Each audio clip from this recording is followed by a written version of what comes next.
Welcome to Moonmind Temple. Tonight, I'm going to share something that will completely change how you think about your own peace and happiness. And it might surprise you to learn it comes from a 1,000-year-old Zen teaching that most people have never heard of. Whether you came here desperately seeking better sleep, feeling overwhelmed by life's constant stress, or simply sensing there's something missing that you can't quite name, what you're about to discover has been quietly waiting for you all along. If it feels right, I'd love to know where in the world you're listening right now.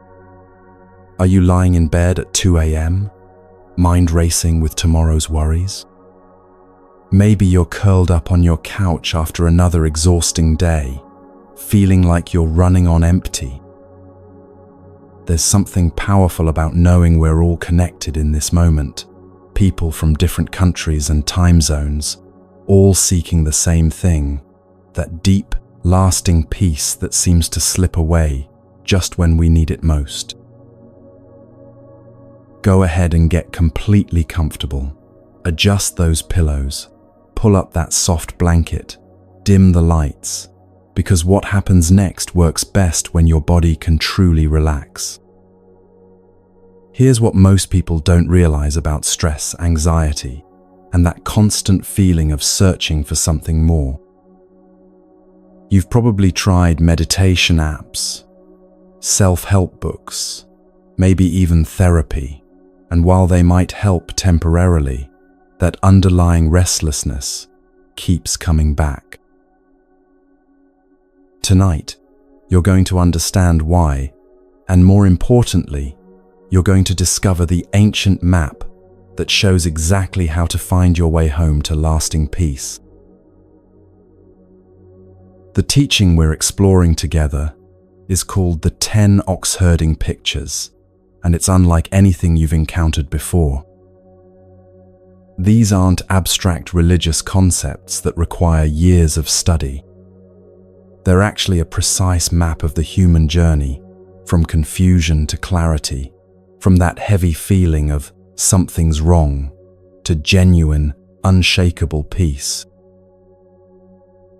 Every single person who has ever felt lost, overwhelmed, or like they're just going through the motions of life will recognize themselves in these stages.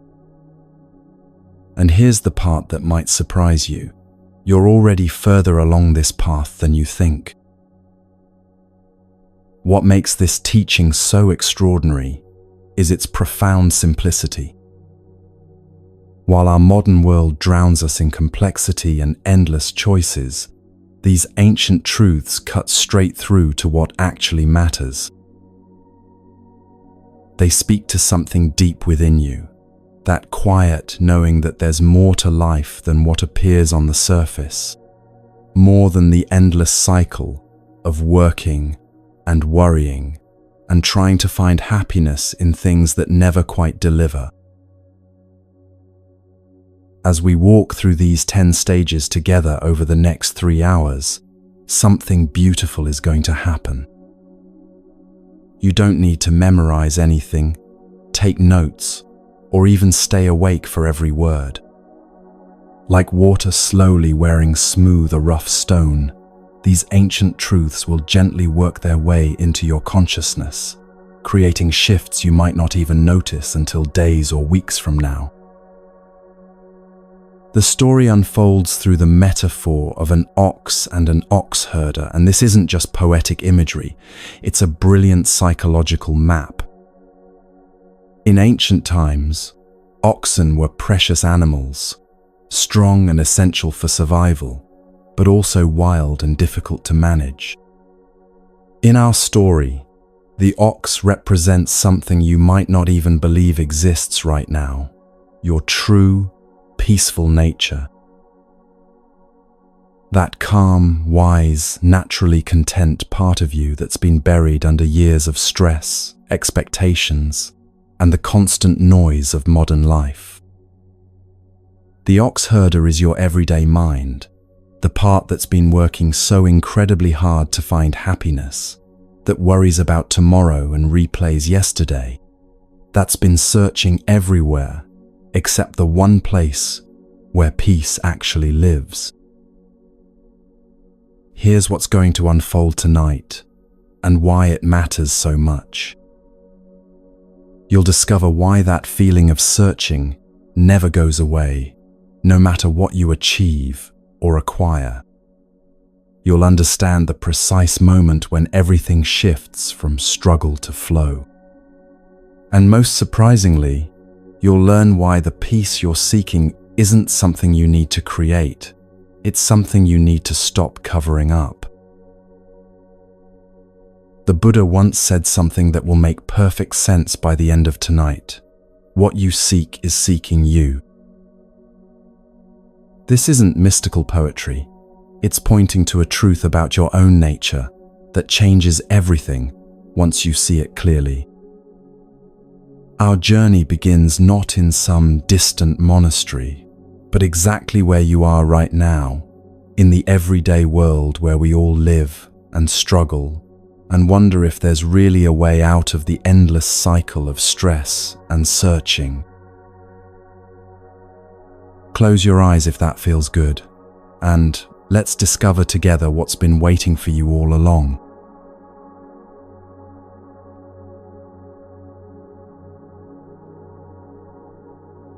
Our first stage opens with a scene that might feel achingly familiar. Picture yourself standing in a vast pasture, surrounded by tall grass that seems to stretch endlessly in every direction. The sun is setting, casting long shadows across the land, and there's a person there. Let's call them the seeker, because that's exactly what they are, and what you are, and what we all are in our deepest moments of honesty. This person stands there experiencing something that millions of us know all too well, something our busy culture teaches us to avoid at all costs.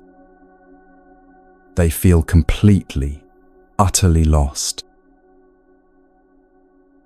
But this isn't the kind of lost you feel when you take a wrong turn driving home from work. This isn't even the disorientation you might feel in a new city without your phone's GPS.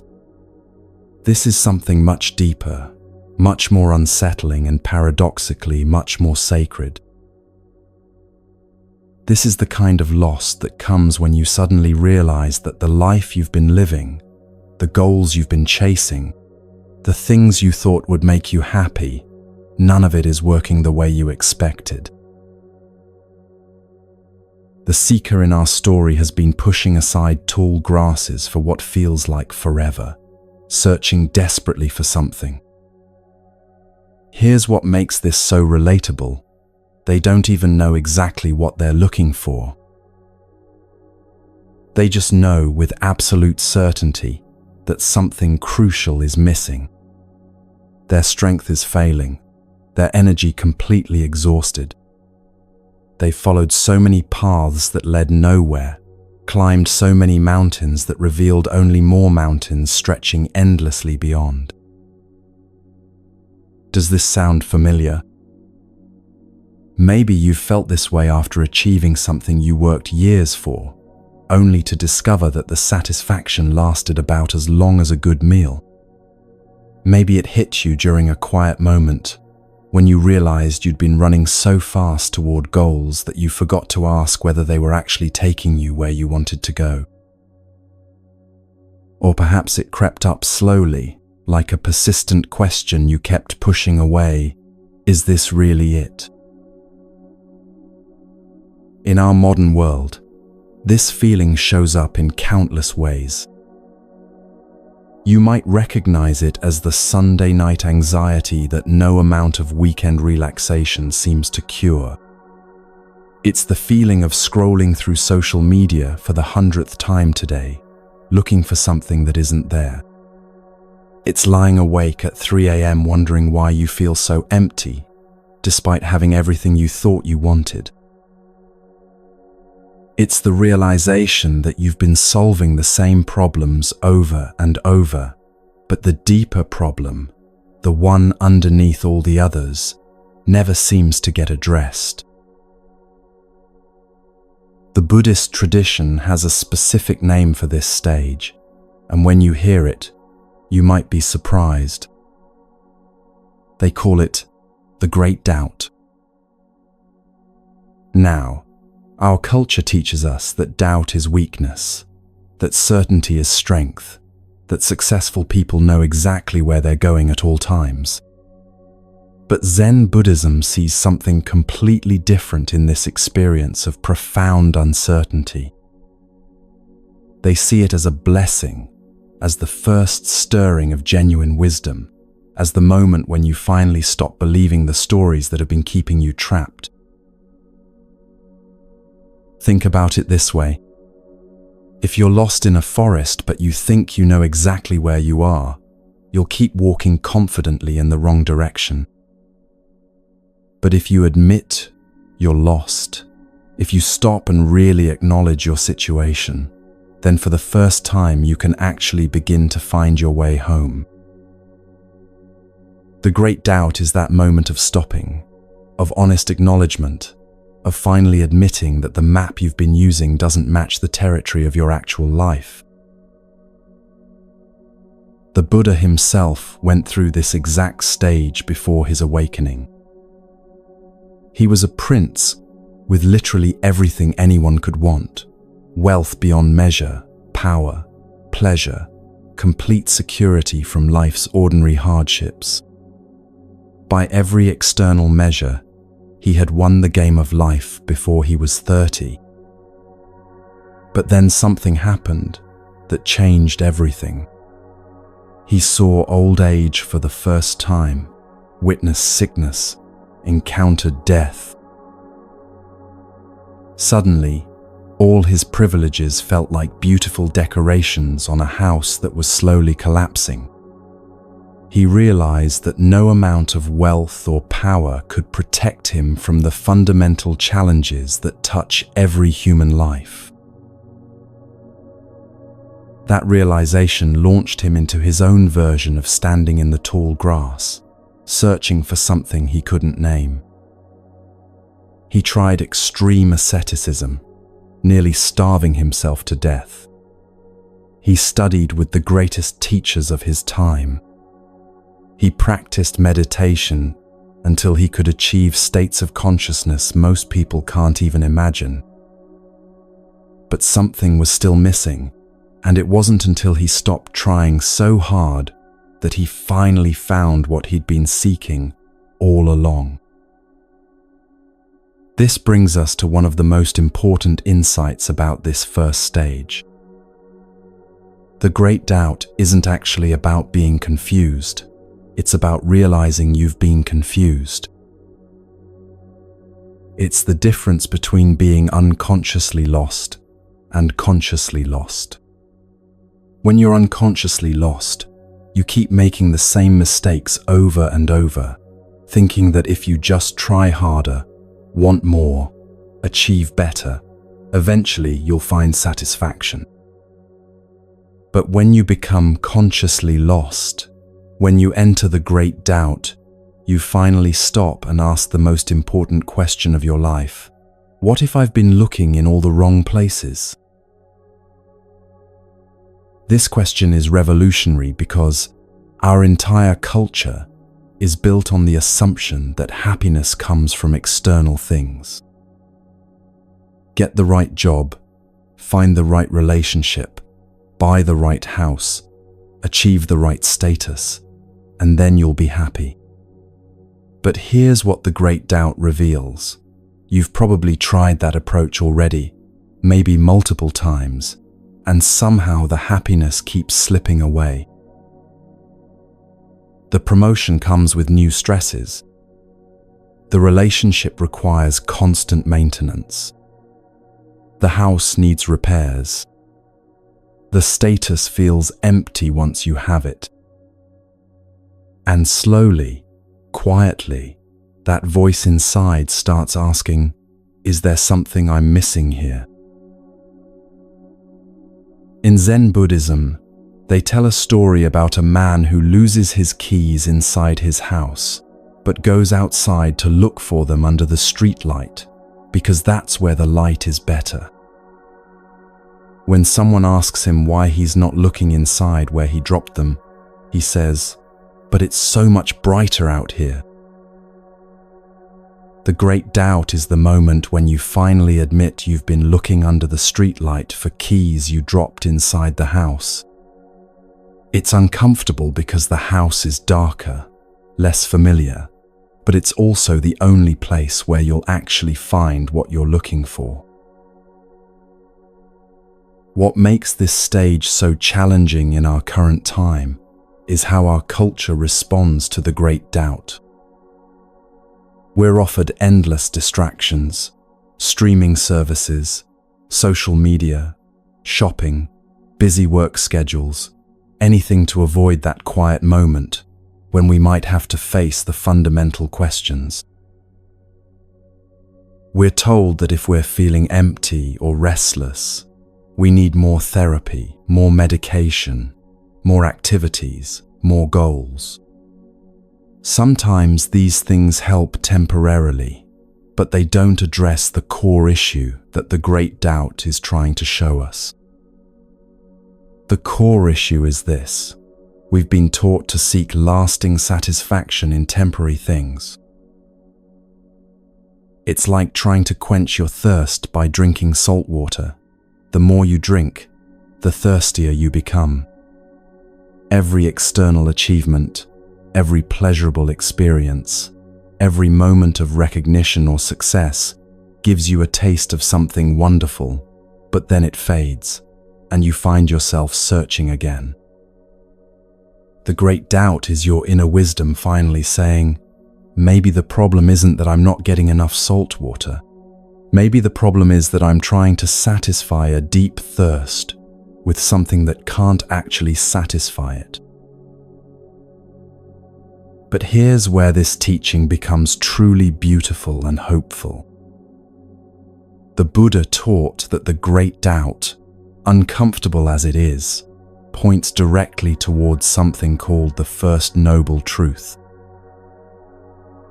The First Noble Truth isn't pessimistic or depressing, even though it might sound that way at first. It simply states that life, as ordinarily lived, contains suffering, dissatisfaction, a persistent sense that something isn't quite right. This isn't a judgment or a cosmic mistake. It's just an accurate description of what happens when we try to find lasting happiness in temporary things.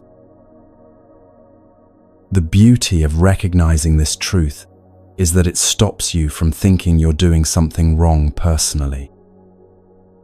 You're not broken, you're not failing at life, you're not uniquely damaged or inadequate.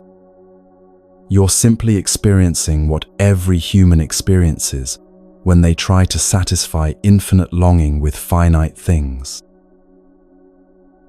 It's like trying to fill up the ocean with a garden hose. The problem isn't with your technique, it's with the fundamental approach. Many people spend their entire lives never reaching this stage of recognition. They stay submerged in what Zen calls the life of the herd, mistaking conformity and busyness for genuine satisfaction. They keep trying different variations of the same basic strategy: achieve more, acquire more, experience more, and somehow happiness will finally stick. But you, sitting here listening to this right now, have already moved beyond that. The very fact that you're seeking something deeper, that you're willing to spend 3 hours exploring ancient wisdom, means you've already entered the great doubt. You've already begun to question whether the conventional approach to happiness actually works. This might feel scary at first, like standing at the edge of a vast ocean when you're not sure you know how to swim. The familiar shore of trying to solve your problems through external means might seem safer, even if it hasn't been working. But here's what the tradition promises.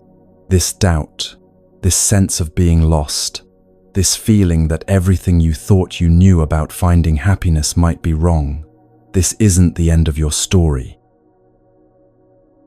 It's the beginning. It's the first step on a journey that leads to something more stable, more peaceful, more genuinely satisfying than anything you've experienced before. In ancient times, people in this stage were often called seekers, and that word carried deep respect. To be a seeker meant you had the courage to acknowledge that surface-level solutions weren't enough for you. It meant you were willing to question not just your circumstances, but your fundamental assumptions about how life works. It meant you had enough inner honesty to admit when something wasn't working, even if that something was your entire approach to finding happiness. The seeker in our story, standing in that vast pasture as the sun sets, represents every person who has ever felt this way. They represent the millions of people who lie awake at night, wondering if there's more to life than the endless cycle of wanting and getting and wanting something else. They represent everyone who has achieved their goals, only to find themselves asking, "Now what?" They represent you in your most honest moments, when you stop pretending that everything is fine and admit that you're searching for something you can't quite name. But here's the profound truth that makes this stage not just bearable, but actually hopeful. The very capacity to feel lost in this way is actually a sign of something extraordinary within you. Animals don't experience existential doubt. They eat when they're hungry, sleep when they're tired, mate when it's time, and they seem perfectly content with that. The fact that you can feel unsatisfied even when your basic needs are met, the fact that you can sense there's something more to existence than just survival and pleasure, this isn't a flaw. It's evidence of a deeper intelligence within you, a wisdom that knows you're capable of something greater than just going through the motions of life. As we close this first stage, take a moment to appreciate where you are right now. If you're feeling that sense of searching, that gentle or not so gentle dissatisfaction with how things have been going, if you're questioning whether the path you've been on is really taking you where you want to go, honor that feeling. Don't try to talk yourself out of it or distract yourself from it. That feeling is your inner wisdom speaking, and it's preparing to show you something beautiful. The seeker in our story doesn't know it yet, but their time of aimless wandering is about to change. Something is stirring, something that will give their search direction and hope. And the same is true for you. The great doubt isn't the end of your journey.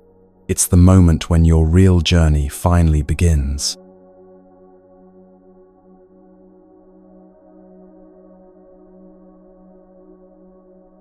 Something shifts as our seeker continues their journey through the tall grass and winding paths. The despair and confusion of that first stage begins to crack open, like the first thin line of light appearing on the horizon before dawn. They're walking along a riverbank now, the water flowing gently beside them, and suddenly they stop. There, pressed into the soft earth beneath the trees, clear as day, are footprints. Not just any footprints, these are different, purposeful, heading in a specific direction. The seeker kneels down and traces the outline with their finger, and for the first time in what feels like forever, something inside them leaps with recognition. Someone else has been here. Someone else has walked this path before. Most importantly, someone else was heading somewhere specific, with intention, with direction. This moment represents one of the most crucial turning points in any person's spiritual journey, and you've probably experienced it yourself without even realizing it. Maybe it happened when you read a book that seemed to understand exactly what you were going through, as if the author had somehow been inside your mind. Maybe it was a conversation with a friend who casually mentioned something that struck you like lightning, not because it was complex or dramatic, but because it was so simple and true that you wondered how you'd never seen it before.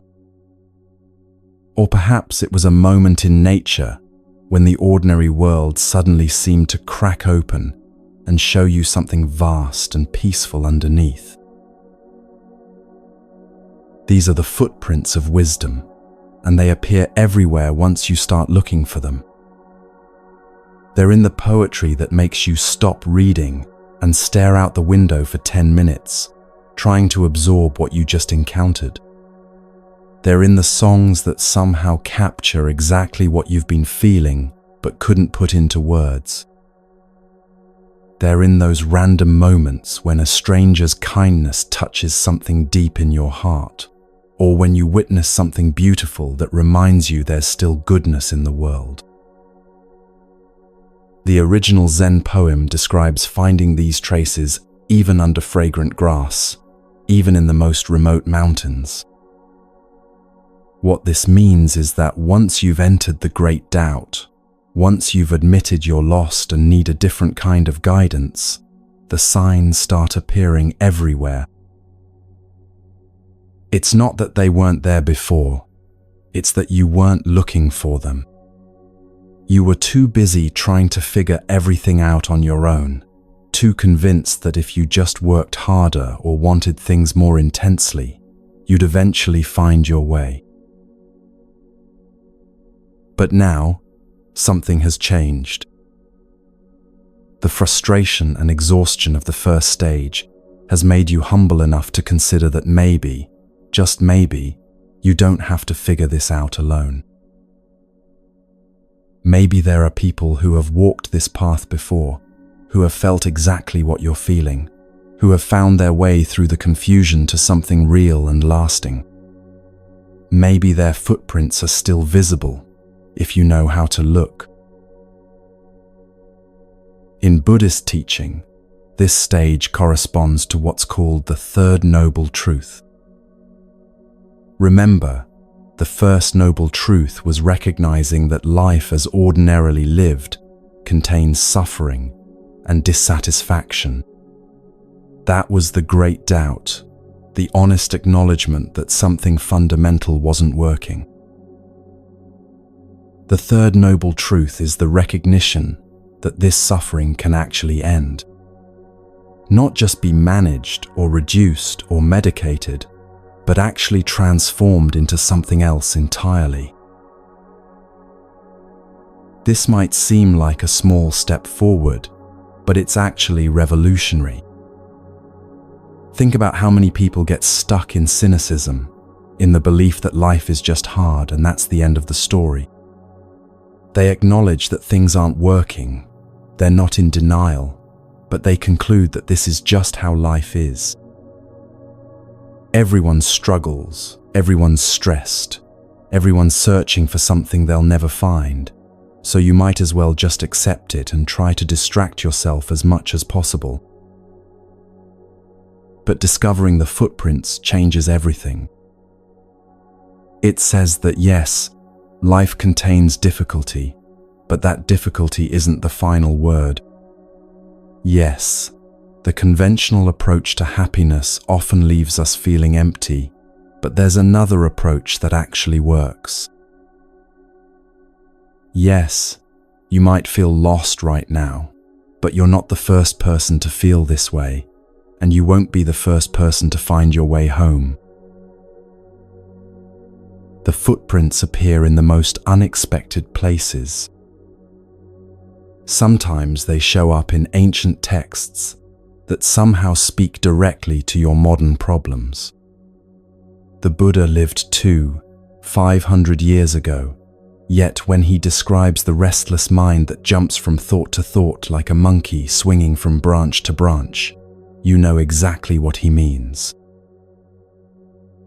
Sometimes they appear in the words of contemporary teachers who've learned to speak ancient wisdom in modern language, helping you understand that spiritual practice isn't about escaping from life, but about showing up for it more fully. Art becomes a carrier of these footprints.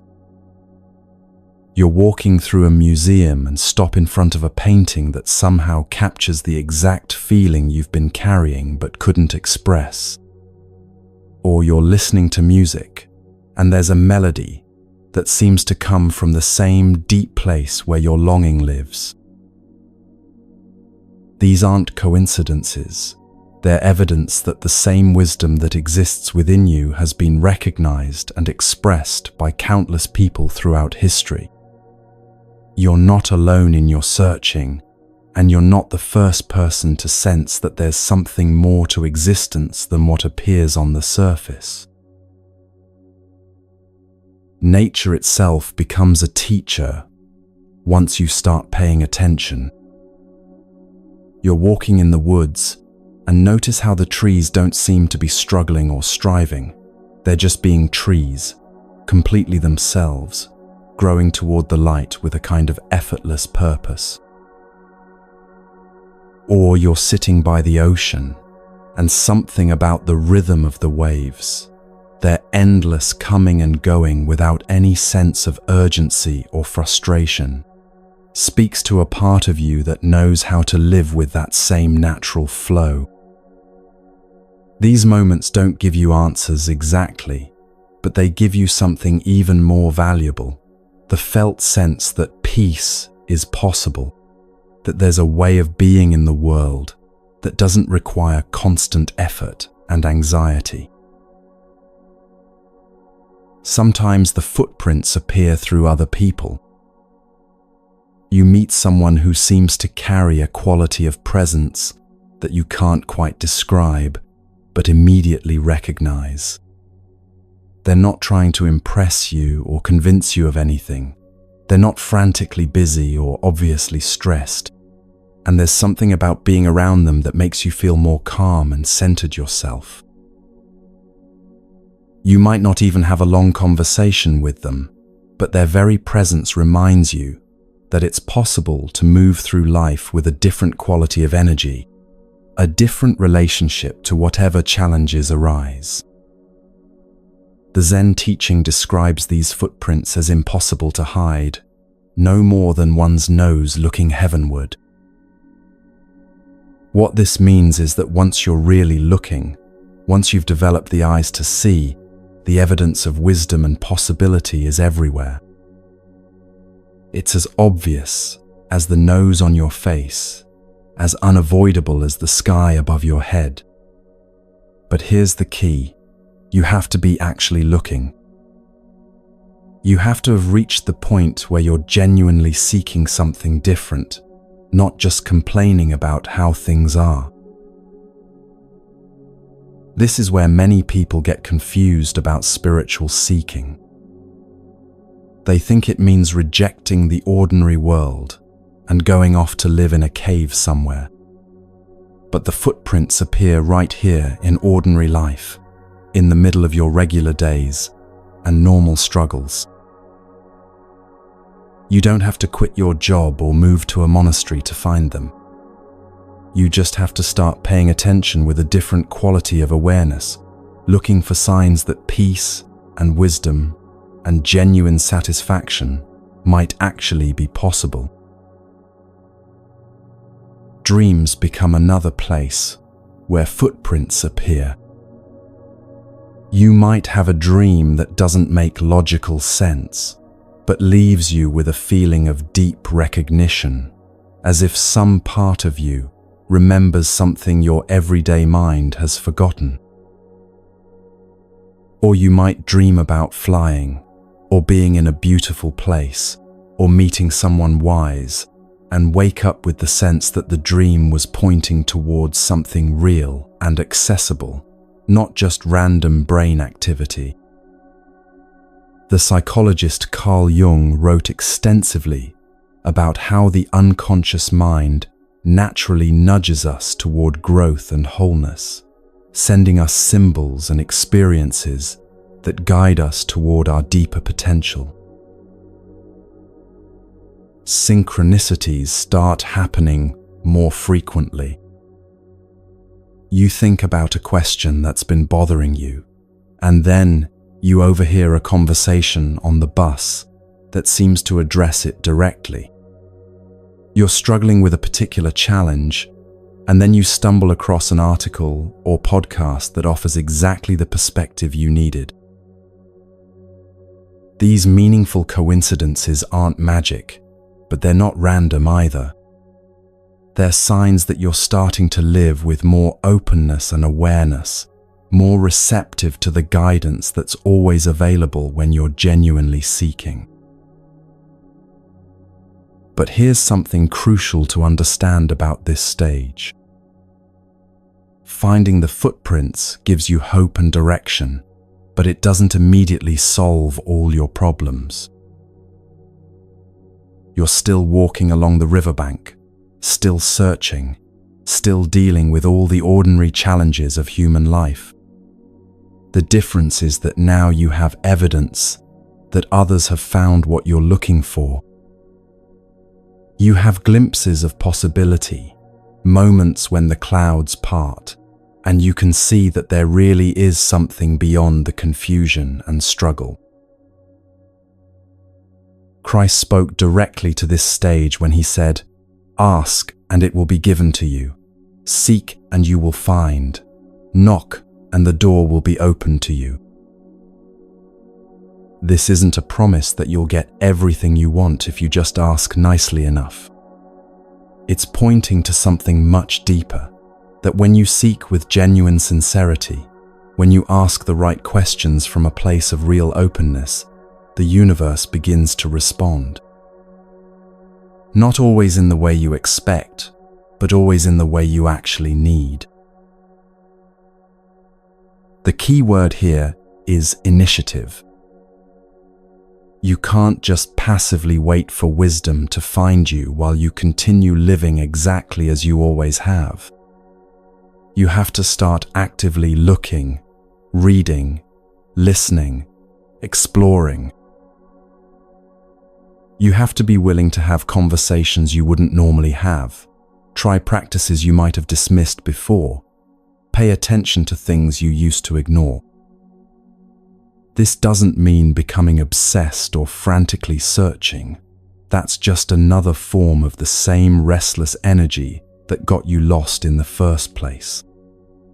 It means living with a quality of open curiosity, staying alert for the footprints that point towards something deeper. This stage requires both patience and persistence. The footprints don't appear on your schedule or according to your timeline. Sometimes you'll go weeks feeling like you're making no progress at all, and then suddenly something will click into place and you'll understand something that changes how you see everything. Sometimes the guidance comes through sources you would never have expected. A child's innocent comment, a line in a movie, something you notice about how light falls through your window at a particular time of day. What's happening during this stage is that you're developing what spiritual traditions call the eyes to see and ears to hear. You're learning to recognize wisdom and truth wherever they appear, rather than only looking in the places you think they should be. You're becoming more sensitive to the subtle currents of meaning and possibility that flow through ordinary life, but that most people miss because they're too busy or distracted or convinced that only dramatic, obvious things are worth paying attention to. The seeker in our story kneels by those footprints in the soft earth and feels something shift inside them. The aimless wandering isn't over yet, but it's no longer completely aimless. There's a direction now, a sense that they're on a path that leads somewhere real. And perhaps most importantly, there's the profound relief of knowing they're not the first person to walk this way. Others have been here before, others have found what they're looking for, and that knowledge fills them with something they hadn't felt for a long time. Hope. This is where you are now, if you recognize yourself in this stage. The despair and confusion of the great doubt hasn't disappeared entirely, but it's been joined by something new, the growing certainty that there really is a way forward, that the peace and understanding you're seeking isn't just a fantasy or wishful thinking. The footprints are everywhere once you learn to see them, and each one you discover makes you more confident that you're moving in the right direction. You're no longer just wandering aimlessly through tall grass. You're following a path that others have walked before you, a path that leads somewhere you very much want to go.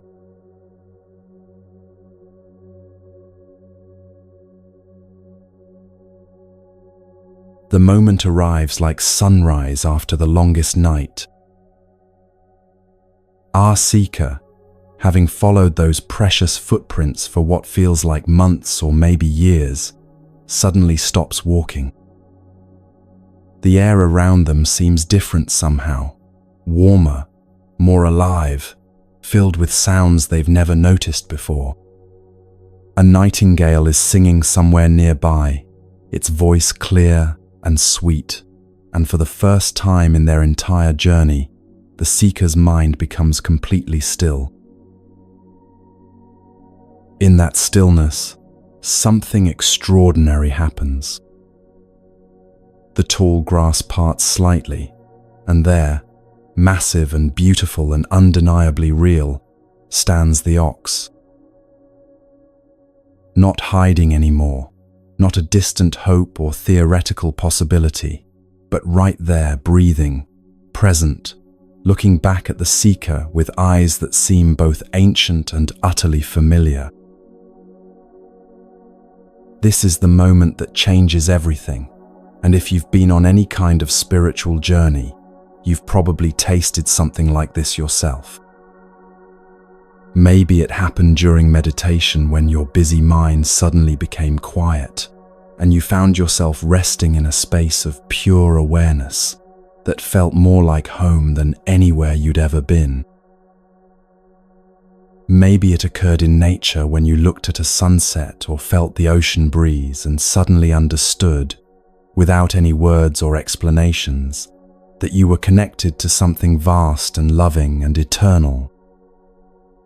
Or perhaps it came during a moment of crisis, when all your usual ways of coping fell away, and you discovered a strength and peace within yourself that you never knew existed. In Zen Buddhism, this experience has a specific name, Kensho. It literally means seeing into one's true nature, and it represents the first direct glimpse of what you really are beneath all the layers of conditioning, worry, and self-doubt. This isn't an intellectual understanding or a belief you adopt. It's a direct recognition, as immediate and undeniable as recognizing your own face in a mirror. Suddenly, you see that the peaceful, wise, naturally content essence you've been searching for everywhere wasn't hiding somewhere else at all. It was always right here, closer than your own breath, more intimate than your own thoughts. The original Zen poem describes this moment beautifully. The sun is warm, the wind is mild, willows are green along the shore. Here no ox can hide.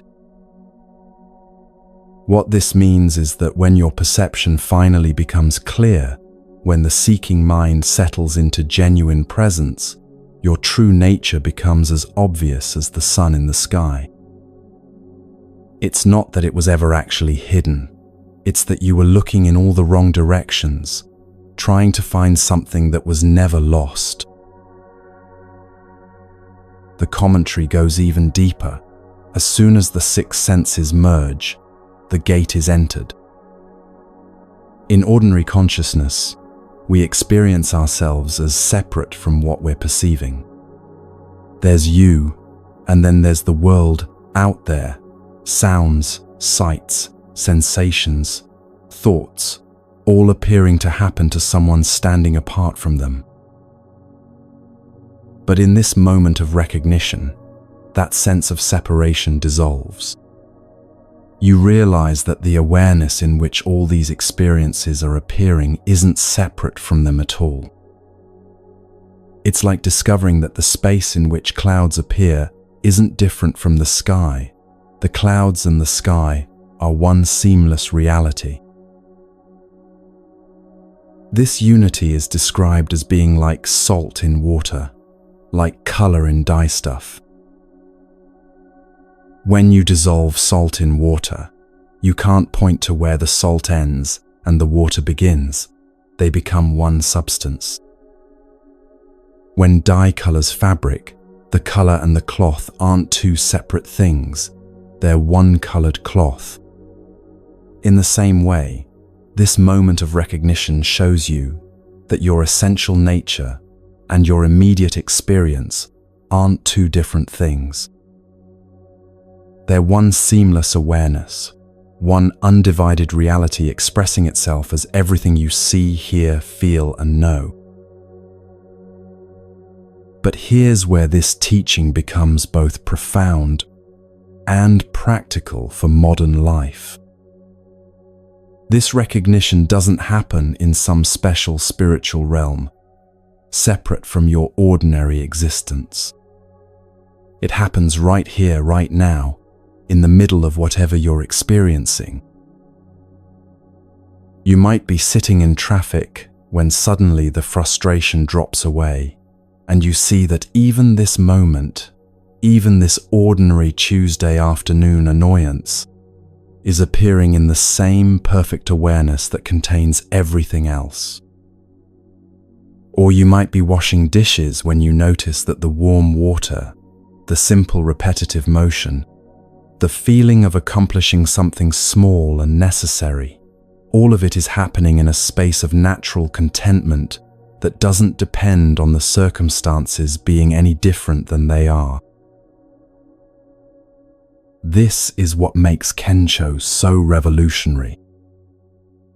Most spiritual seeking is based on the assumption that you need to get somewhere else, become someone else, achieve some special state that's different from what's here now. But this moment of direct recognition shows you that what you've been seeking has been present all along, hidden not by its absence, but by its very intimacy. It's like spending years searching for your glasses while they're sitting on your head, not lost, just so close you couldn't see them. In early Buddhism, there's a parallel teaching called stream entry. Once you've had this direct glimpse of your unconditioned nature, once you've seen that there really is something beyond the constant mental chatter and emotional turbulence, you've entered what they call the stream of awakening. The Buddha taught that someone who enters the stream is guaranteed to realize complete liberation within 7 lifetimes. But here's the important question. What's the difference between someone who has entered the stream and someone who is fully awakened? The tradition offers a perfect analogy. Imagine you're walking through a desert, desperately thirsty, and you come across a well. You look down into the well and you can clearly see the water at the bottom. Cool, clear, exactly what you need. You have perfect knowledge that the water exists. You can see it right there, but you still can't drink it because you don't have a rope or bucket to draw it up.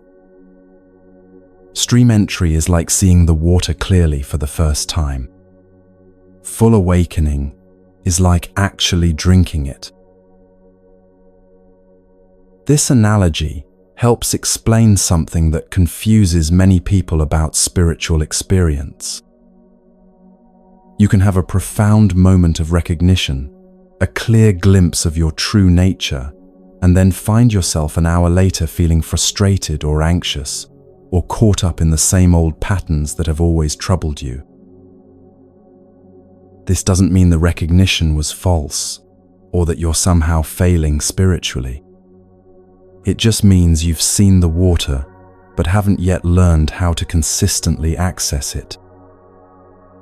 You've had the glimpse, but you haven't yet developed the rope and bucket, the understanding and skills that allow you to live from that recognition consistently. This is why the Zen map shows that perceiving the ox is only the 3rd stage out of 10.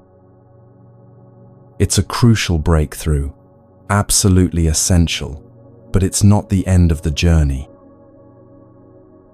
In fact, the teaching warns that this is where many people get stuck, thinking they've completed the path when they've barely begun. The excitement of finally seeing what you've been looking for can be so intense, so relieving, that you want to stop right here and just bask in the recognition. There's a particular kind of spiritual pride that can develop at this stage. You've seen something that many people never see, had an experience that's genuinely transformative, and it's natural to feel like you've achieved something special. You might find yourself thinking, I get it now. I understand what all those spiritual teachers were talking about. I've had my awakening. And while the recognition is real and important, mistaking it for the completion of the path can actually become an obstacle to going deeper.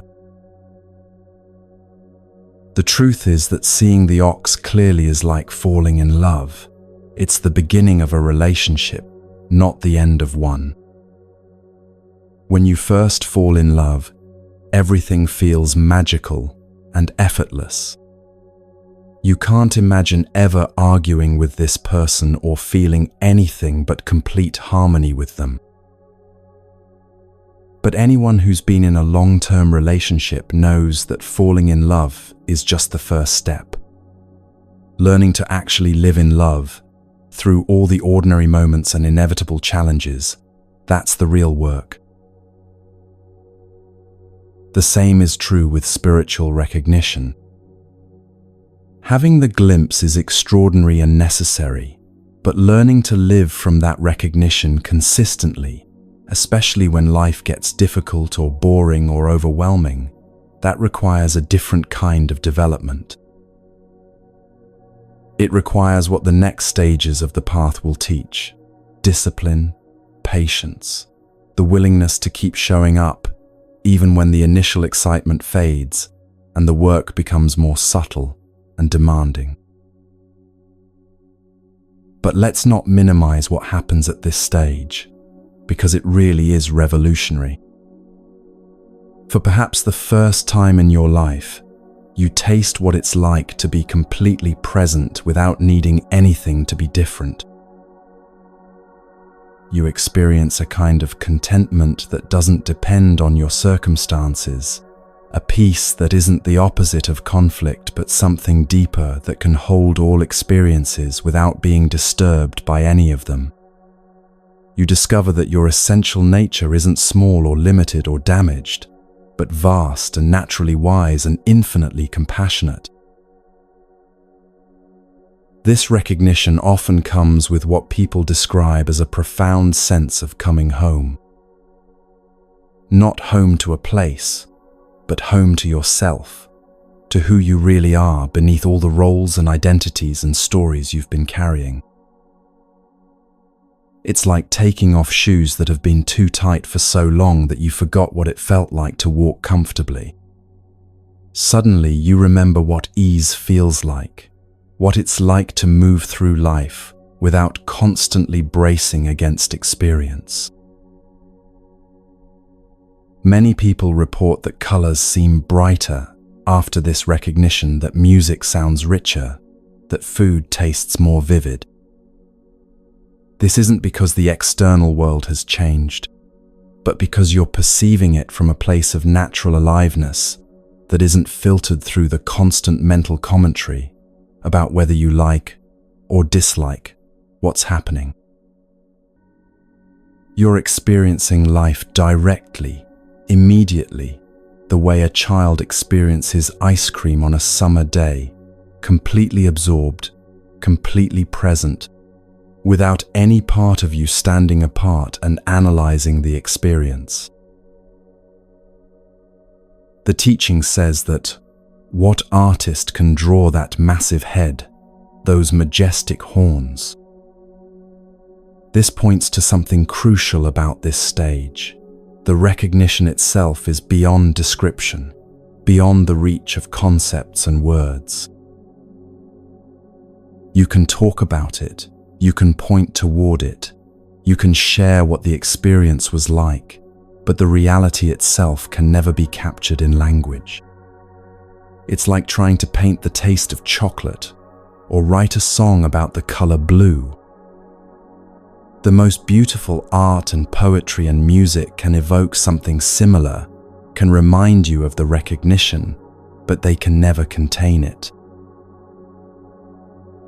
This is why spiritual traditions often seem to speak in paradoxes and contradictions. How do you describe something that's simultaneously the most obvious thing in the world and completely beyond ordinary understanding? How do you point to something that's more intimate than your own thoughts but also more vast than the universe? The only way is through metaphor, through poetry, through stories like the one we're exploring together right now. The ox, the seeking, the footprints, none of these are literal descriptions, but they point towards something that can be recognized even if it can't be explained. What's particularly beautiful about this stage is how it reframes everything that came before. The confusion and despair of the great doubt suddenly make perfect sense. They were the necessary shaking that loosened your grip on all the things that weren't actually working. The searching and following of footprints wasn't wasted effort. It was the process of becoming humble enough and sincere enough to actually see what was always present. Every wrong turn, every moment of frustration, every time you thought you were getting nowhere, all of it was part of the journey that led you to this moment of recognition. And here's something that might surprise you about this stage. Often, the moment of seeing the ox isn't dramatic or mystical in the way you might expect. You might be sitting quietly and simply notice that the sense of seeking has dropped away, replaced by a quality of being that feels both completely new and utterly familiar. Or you might be doing something completely ordinary, making coffee, walking the dog, having a conversation, when you suddenly realize that what you've been looking for everywhere else has been present in this simple moment all along. The recognition often comes with a gentle laugh, the kind of laugh you might have when you find your car keys in your pocket after searching the whole house for them. Of course, you think, how could I have missed something so obvious? But then you realize that you couldn't have seen it before because you weren't ready. All that searching, all that confusion, all that effort, it wasn't a mistake. It was exactly what was needed to bring you to the point where you could finally stop looking long enough to see what was already here. As this third stage comes to a close, our seeker stands in the meadow, finally face to face with what they've been seeking all along. The ox is magnificent, peaceful, clearly visible, no longer hiding behind the tall grass or distant mountains. But as the seeker reaches out to touch this beautiful creature, the ox steps back slightly, and the seeker realizes something important. Seeing is one thing. Catching is going to be something else entirely.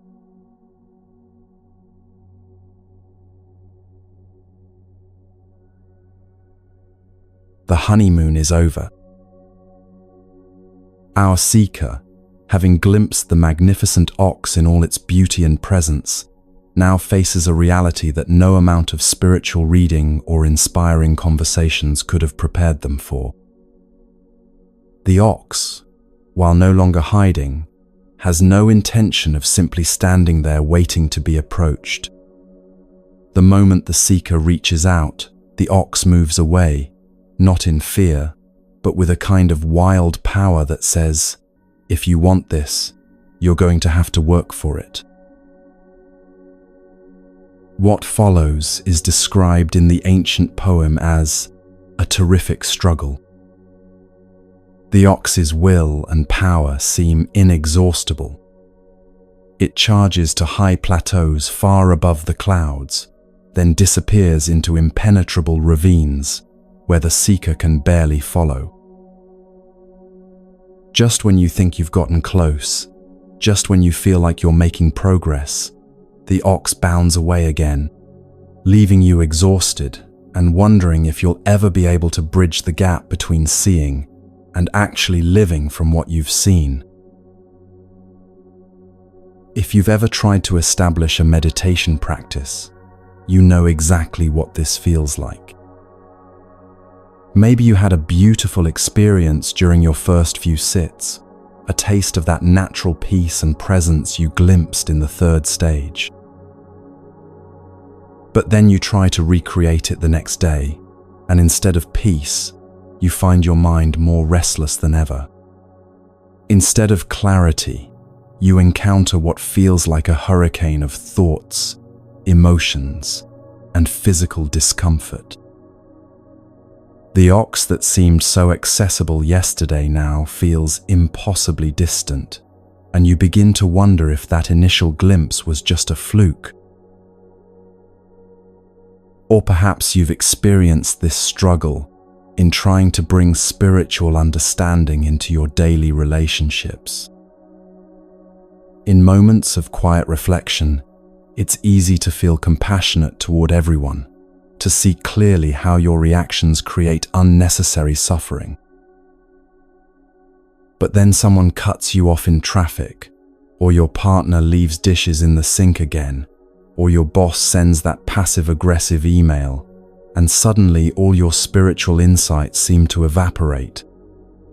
The reactive patterns you thought you'd outgrown come roaring back with a vengeance, and you find yourself wondering if you've made any real progress at all.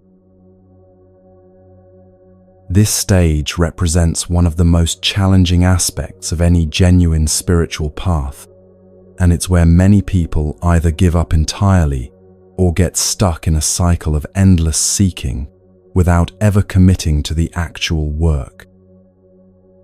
Some spiritual teachers, particularly those influenced by teachers like Jiddu Krishnamurti, argue that any form of spiritual effort is fundamentally misguided.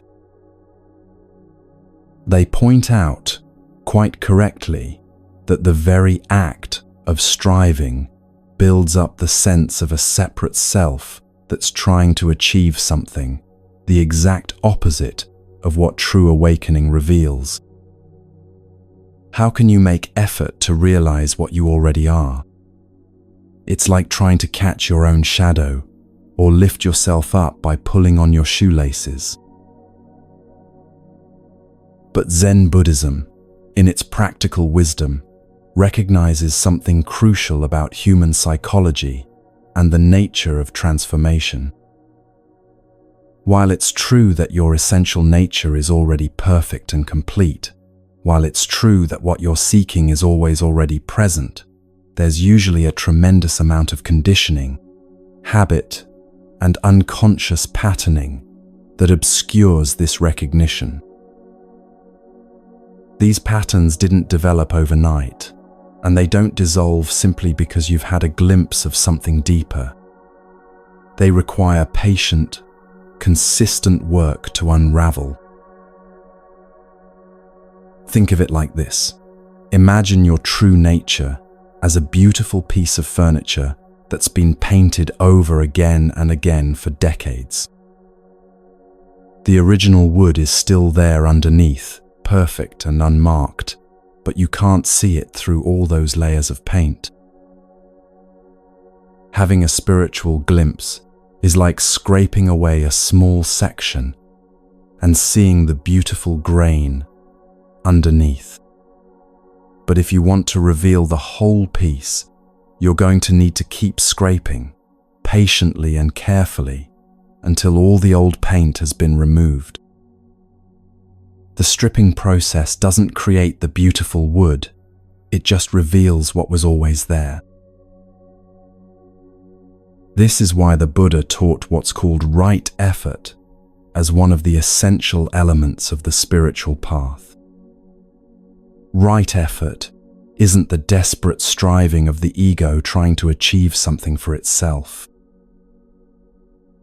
It's more like the steady, patient work of a gardener who knows that creating the right conditions will allow what's naturally trying to grow to flourish. You don't make a flower bloom by pulling on its petals, but you do need to water it, give it proper soil, and remove the weeds that might compete for nutrients. The effort required at this stage is essentially the effort of paying attention. Buddhism teaches that the mind is originally pure, radiant, and naturally awakened. Awakening, then, isn't something you need to acquire from somewhere else. It's something you need to uncover within yourself by seeing through all the mental and emotional patterns that obscure your natural clarity. This uncovering happens through the simple but challenging practice of awareness, paying attention to all the movements of the body-mind until the body-mind becomes transparent and reveals what Zen calls your original face. Your original face is who you were before your parents were born, before the world came into being, before all the stories and identities and conditioning that make up your sense of being a separate person. It's not another experience to have or state to achieve. It's the aware presence in which all experiences appear and disappear. But recognizing this presence consistently, especially when you're caught up in strong emotions or challenging circumstances, requires what feels like tremendous effort initially. The teaching offers a perfect analogy for understanding this apparent contradiction between effort and effortlessness. When you're learning to ride a bicycle, you need training wheels. The training wheels don't teach you how to balance. Balance is something your body knows how to do naturally once it learns the new paradigm for movement. But the training wheels provide stability while your nervous system adapts, while your muscles develop the subtle adjustments that riding requires. Eventually, the day comes when you take off the training wheels and discover you can ride freely, effortlessly, without any external support. Spiritual practices work the same way. Meditation, mindfulness, prayer, contemplative reading, these aren't ends in themselves, and they don't create awakening. But they provide the stability and structure needed while your entire system learns a new way of being in relationship with experience. They help you develop the capacity to remain present and aware even when old patterns of reactivity are triggered. They train your attention to rest in awareness itself, rather than getting completely absorbed in whatever content is arising within awareness. The struggle described in this stage isn't the struggle of trying to become something you're not. It's the struggle of learning to stop being what you never were in the first place. Every time you catch yourself lost in worry about the future, you gently return attention to the present moment. Every time you notice yourself judging someone else, you pause and reconnect with the awareness that sees the judgment without being caught up in it. Every time you feel yourself contracting around difficult emotions, you practice softening and making space for whatever is arising. This process can feel frustrating because it seems like you're taking one step forward and 2 steps back. You'll have a beautiful meditation where you feel completely centered and peaceful, and then spend the rest of the day feeling reactive and scattered. You'll have insights about the nature of ego that seem profound and transformative, and then find yourself completely identified with ego patterns the next time you're triggered. The ox that seemed so close during your morning practice feels impossibly distant by evening. But here's what's actually happening during these apparent setbacks. Each time you recognize that you've been caught up in old patterns, each time you notice you've lost touch with presence and gently return, you're strengthening what could be called your awakening muscles. You're developing the capacity to step back from experience and recognize awareness itself, even in the middle of challenging circumstances. You're learning to distinguish between what you are, the aware presence that observes all experiences, and what happens within you, the thoughts, emotions, and sensations that come and go. This distinction is crucial because most of our suffering comes from identifying completely with whatever is happening in our experience. When anger arises, we think, "I am angry," rather than "anger is arising in awareness."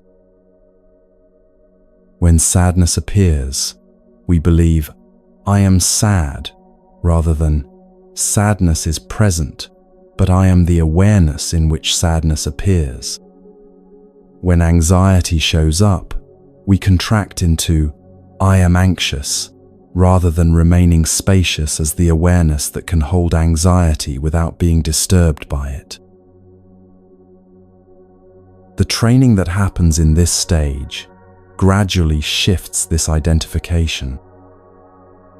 Instead of being completely absorbed in the content of experience, you begin to recognize yourself as the context in which all content appears. Instead of being the character in the movie of your life, you begin to recognize yourself as the screen on which the movie plays, present for every scene, but never damaged by any of them. This shift doesn't happen overnight, and it doesn't happen through understanding it intellectually. It happens through the patient, repeated practice of recognizing awareness in the midst of whatever is arising. The ox in our story charges to high plateaus and disappears into ravines because this recognition can't be grasped or controlled. You can't force yourself to be present. You can't will yourself into a state of peace, and you can't think your way out of identification with mental and emotional patterns. But you can create the conditions that make recognition more likely. You can develop the habits and practices that support awakening, even though they don't guarantee it. you can show up consistently for the work, even when it feels like you're making no progress at all. This is where many people get discouraged and either give up or start spiritual shopping, looking for an easier path, or a more charismatic teacher, or a more powerful technique.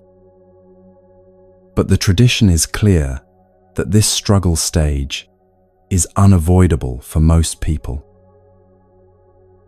It's not a sign that you're doing something wrong or that you're not cut out for spiritual development. It's simply what the process looks like when deep conditioning meets genuine practice. The patterns that have been running your life for decades don't give up easily, and it takes time and patience to see through them clearly enough that they lose their grip on you. What helps during this stage is remembering that the struggle isn't permanent. Just as training wheels are eventually discarded once balance is developed, the effortful aspects of practice eventually give way to something much more natural and flowing. But first, you need to develop the capacity to remain awake and aware even when life gets challenging, even when old patterns are triggered, even when the ox seems to have disappeared entirely. This capacity develops through repetition, through countless small moments of choosing awareness over unconsciousness, presence over reactivity, spaciousness over contraction. The beautiful thing about this stage is that every moment of struggle is also a moment of potential recognition. Every time you notice you're caught up in mental drama, the very noticing is awareness recognizing itself. Every time you feel yourself contracting and consciously choose to soften, you're exercising the fundamental capacity for awakening. Every time you return attention to the present moment, after being lost in thoughts about the past or future, you're strengthening your ability to live from presence rather than from the mind's endless commentary. The effort required here isn't the desperate effort of someone trying to achieve something they don't have. It's more like the patient effort of someone learning to access something they're beginning to recognize has been present all along. You're not trying to create peace. You're learning to stop disturbing the peace that's already here. You're not trying to manufacture love. You're learning to stop blocking the love that's your natural condition. You're not trying to become aware. You're learning to stop getting so lost in the content of awareness that you forget you are awareness itself. As this stage progresses, something gradually begins to shift.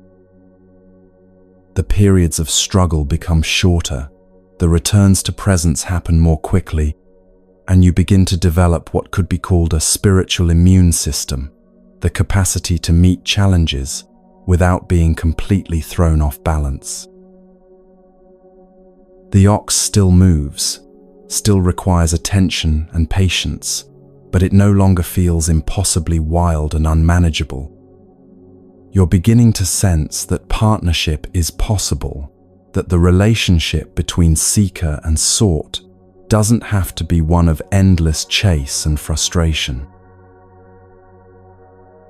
Our seeker, exhausted from the chase but somehow stronger for having engaged it fully, stands catching their breath as the ox pauses on a distant ridge. For the first time, the ox doesn't immediately bound away when approached. Instead, it seems to be waiting, still alert, still powerful, but no longer quite so intent on escape. The seeker realizes they've learned something crucial during all this struggle, not how to catch the ox through force, but how to approach it with the kind of patient respect that partnership requires. The next stage of their journey is about to begin.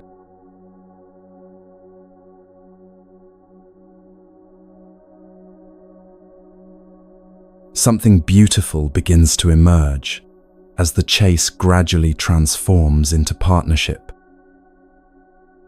Our seeker, no longer exhausted from constant pursuit, finds themselves walking alongside the ox instead of always running behind it. The whip and rope are still there, still necessary sometimes when old patterns of distraction or reactivity threaten to pull them off course, but they're held lightly now, almost casually. The ox has become what the ancient poem calls naturally gentle, and for the first time in this entire journey, the seeker can actually turn their back without constantly worrying that their practice will disappear the moment they stop paying attention. If you've been meditating for a while, or working with any kind of spiritual practice consistently, you might recognize this shift. There was probably a time when sitting still for even 10 minutes felt like wrestling with a wild animal, your mind jumping from thought to thought, your body fidgeting with discomfort, every moment requiring tremendous effort just to stay present. But gradually, almost without you noticing, something shifted. The same practice that once felt like forcing yourself to do something unnatural began to feel more like coming home. Instead of having to fight for every moment of presence, you found yourself naturally settling into awareness, the way a tired person settles into a comfortable chair.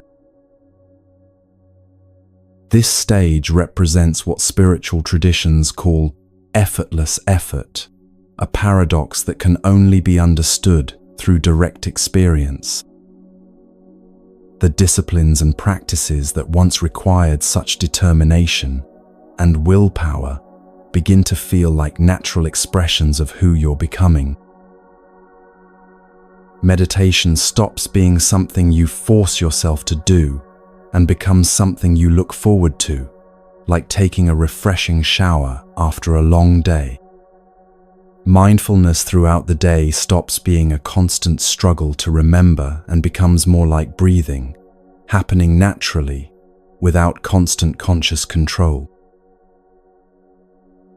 In Buddhist teaching, this shift represents the development of what's called right mindfulness, not the effortful monitoring of every thought and sensation, but a natural quality of presence that remains stable without constant maintenance. It's like the difference between learning to balance on a bicycle and actually riding one. In the learning phase, you have to think about every tiny adjustment, consciously correcting each wobble, completely focused on not falling over. But once balance becomes natural, you can ride while having a conversation, enjoying the scenery, or thinking about something completely unrelated. The balance maintains itself through a kind of embodied wisdom that operates below the level of conscious thought. What's particularly beautiful about this stage is how it affects your relationship with difficult emotions and challenging circumstances. In the earlier stages, when anger or sadness or anxiety arose, it felt like being attacked by a wild animal. You either had to fight it off or get completely overwhelmed by it. But now, these same experiences begin to feel more like weather patterns moving through the vast sky of awareness.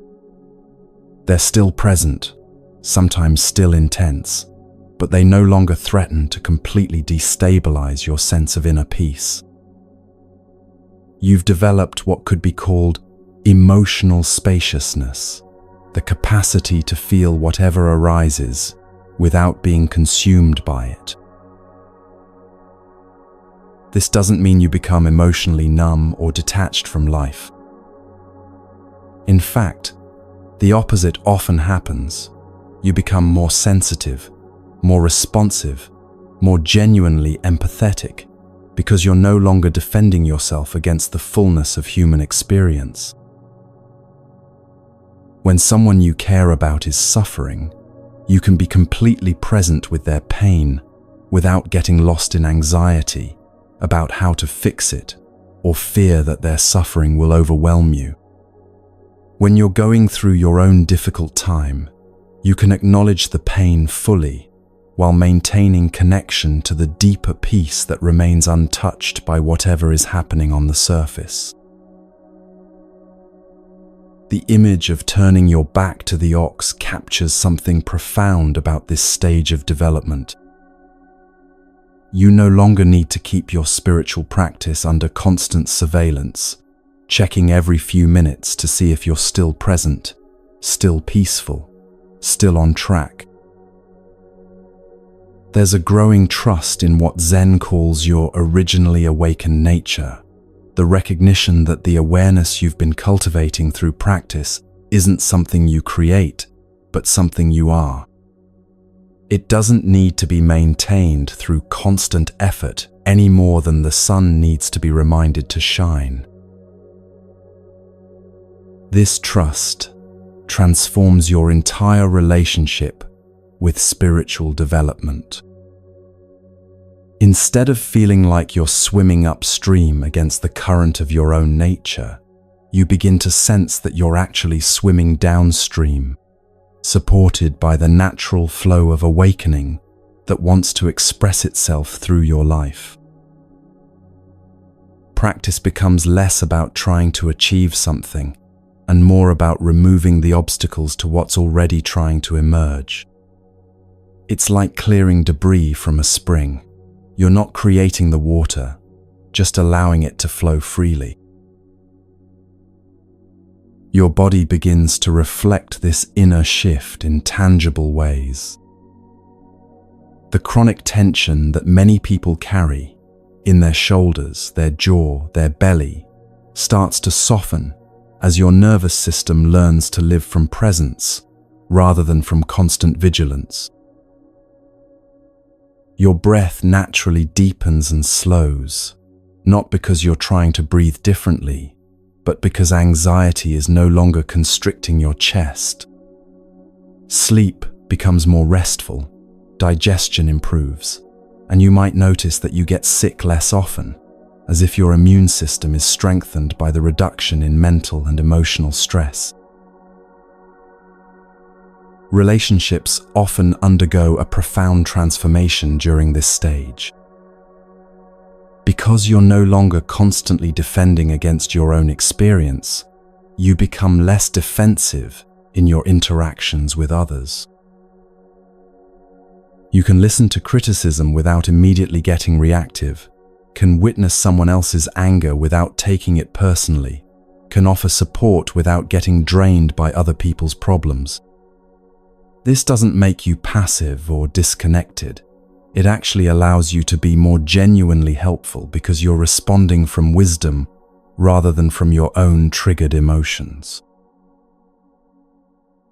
Compassion begins to arise naturally, not as something you try to cultivate, but as the spontaneous expression of recognizing your shared humanity with everyone you encounter. When you see someone acting in ways that once would have triggered judgment or irritation, you more easily recognize the suffering or confusion underneath their behavior. This doesn't mean you become a pushover or stop having boundaries, but your boundaries come from clarity rather than from defensiveness, and your responses come from love rather than from fear. The ancient poem mentions that while the rope is now loose and the ox tame, the tools of practice are still present. This points to something important about this stage. Spiritual maturity doesn't mean abandoning the practices that got you here. You still meditate, but it feels more like drinking water when you're thirsty than like taking medicine when you're sick. You still pay attention to your thoughts and emotions, but it's more like tending a garden you love than like monitoring a security system. You still make conscious choices about how to respond to challenging situations, but these choices arise from wisdom rather than from effortful self-control. However, this stage comes with its own particular temptation and potential pitfall.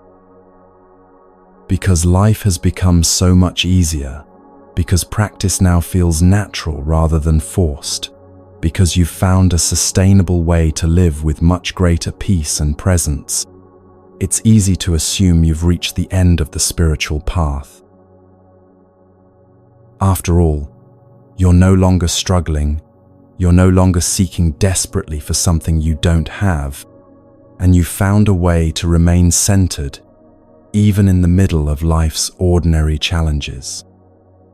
What more could there be? The teaching is clear that this assumption, understandable as it is, represents a subtle form of spiritual materialism. As long as you're maintaining a relationship with your awakened nature, as long as there's still a sense of you who has achieved some level of spiritual development, there's still a fundamental duality at play. You've become a very skilled practitioner, but you're still practicing, still maintaining some distance between the seeker and what's being sought, still managing your spiritual life rather than simply being it. Think of it like learning to play a musical instrument. In the beginning, every note requires conscious effort and attention. Your fingers don't know where to go, your timing is off, and you have to think about every single movement.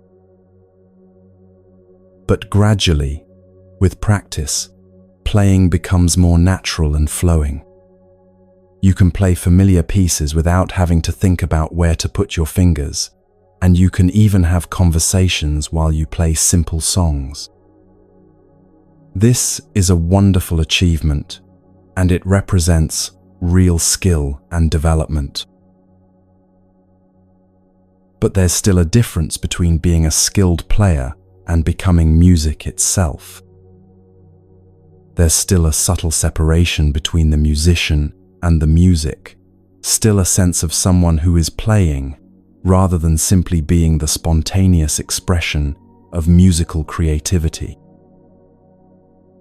The next stages of the path point toward an even more profound integration, where the boundary between the practitioner and the practice dissolves entirely.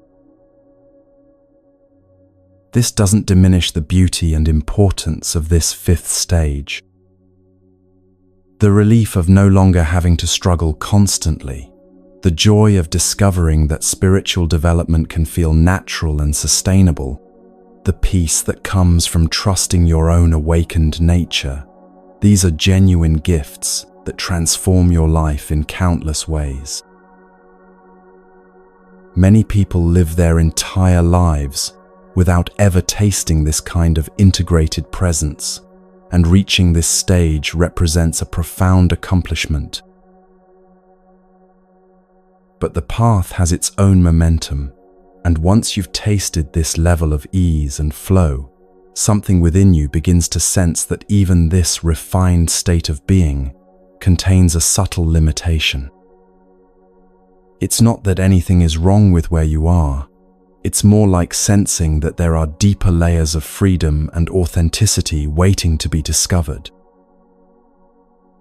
The very success of your practice begins to reveal new possibilities you couldn't have imagined when you were still struggling to catch the ox.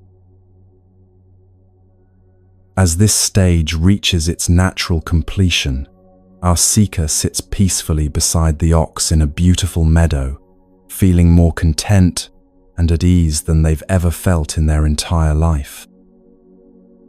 The sun is warm, the grass is soft, and for the first time since the journey began, there's no sense of urgency or striving.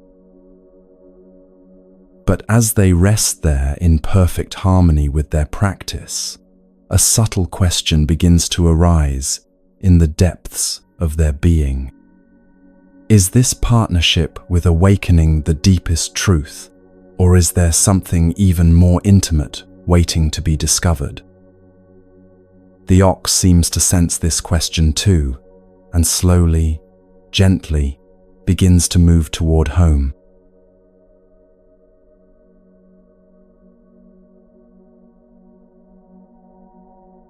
The most extraordinary thing happens as our seeker finally stops trying to control the relationship and simply trusts.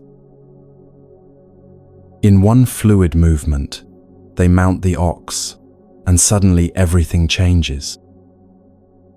No more chasing, no more struggling, no more careful management of the partnership they've worked so hard to develop. Now they're moving together as one being, the ox's steady rhythm carrying them both towards something that feels like the deepest possible meaning of the word home. The ancient poem captures this beautifully. Mounting the ox, slowly I return homeward. But this isn't home as a place you go to. It's home as a way of being that you finally remember. The seeker reaches for a flute they didn't even know they were carrying and begins to play. And the music that emerges isn't something they learned or practiced or tried to create. It's the spontaneous song of a life that's finally aligned with its deepest truth, and somehow everyone who hears this melody wants to join in. If you've ever experienced what athletes call being in the zone, you'll recognize something of what this stage feels like. There's that magical moment when all the years of training and practice suddenly dissolve into pure flow, when you're no longer thinking about technique or trying to perform well. You've become the performance itself. A basketball player stops aiming for the basket and becomes the arc of the ball finding its way home.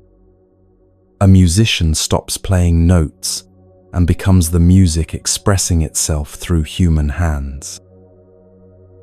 A dancer stops moving to the rhythm and becomes the rhythm moving through space and time. But this stage goes beyond even those peak experiences because it's not limited to any particular activity or context. The entire approach to living becomes creative, spontaneous, playful, and deeply authentic. You're no longer trying to live up to some image of who you should be or following rules about how spiritually developed people are supposed to behave. Instead, you're expressing something much more fundamental, the natural wisdom and compassion that emerge when a human being is completely comfortable in their own skin. In Buddhist teaching, this represents what's called right livelihood in its deepest sense. Most people think of right livelihood as simply avoiding jobs that cause harm to others, but the tradition points to something much more profound.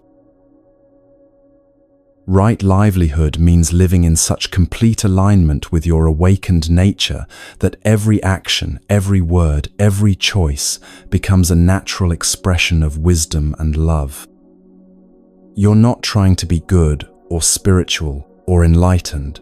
You're simply being who you really are, and who you really are turns out to be fundamentally kind, naturally creative, and spontaneously wise. This is where many people first begin to sense that they might have something to offer others who are still struggling in the earlier stages of the path. But the teaching that emerges at this stage isn't primarily through words or formal instruction. It's more like how a child's natural delight in life can remind adults of possibilities they'd forgotten, or how being around someone who's genuinely comfortable with themselves can help you relax into your own authenticity.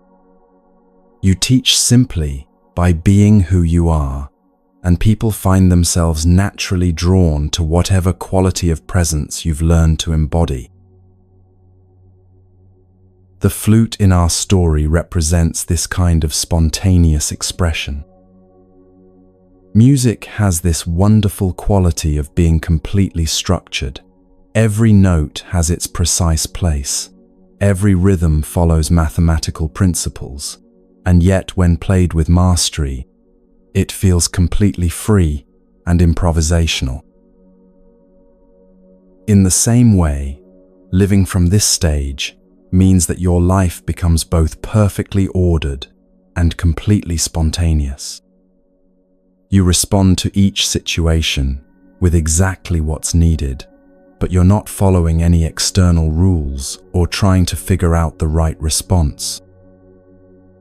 The response simply arises naturally from the deep harmony between your individual expression and the larger rhythm of existence. Children often live this way naturally, which is why Jesus said, "We must become like little children to enter the kingdom of heaven." Watch a healthy child at play, and you'll see this same quality of total absorption, creative spontaneity, and unconscious wisdom in action. They're not trying to be spiritual or enlightened. They're just completely present with whatever they're doing, finding wonder and joy in the simplest things, responding to each moment with fresh curiosity rather than predetermined expectations.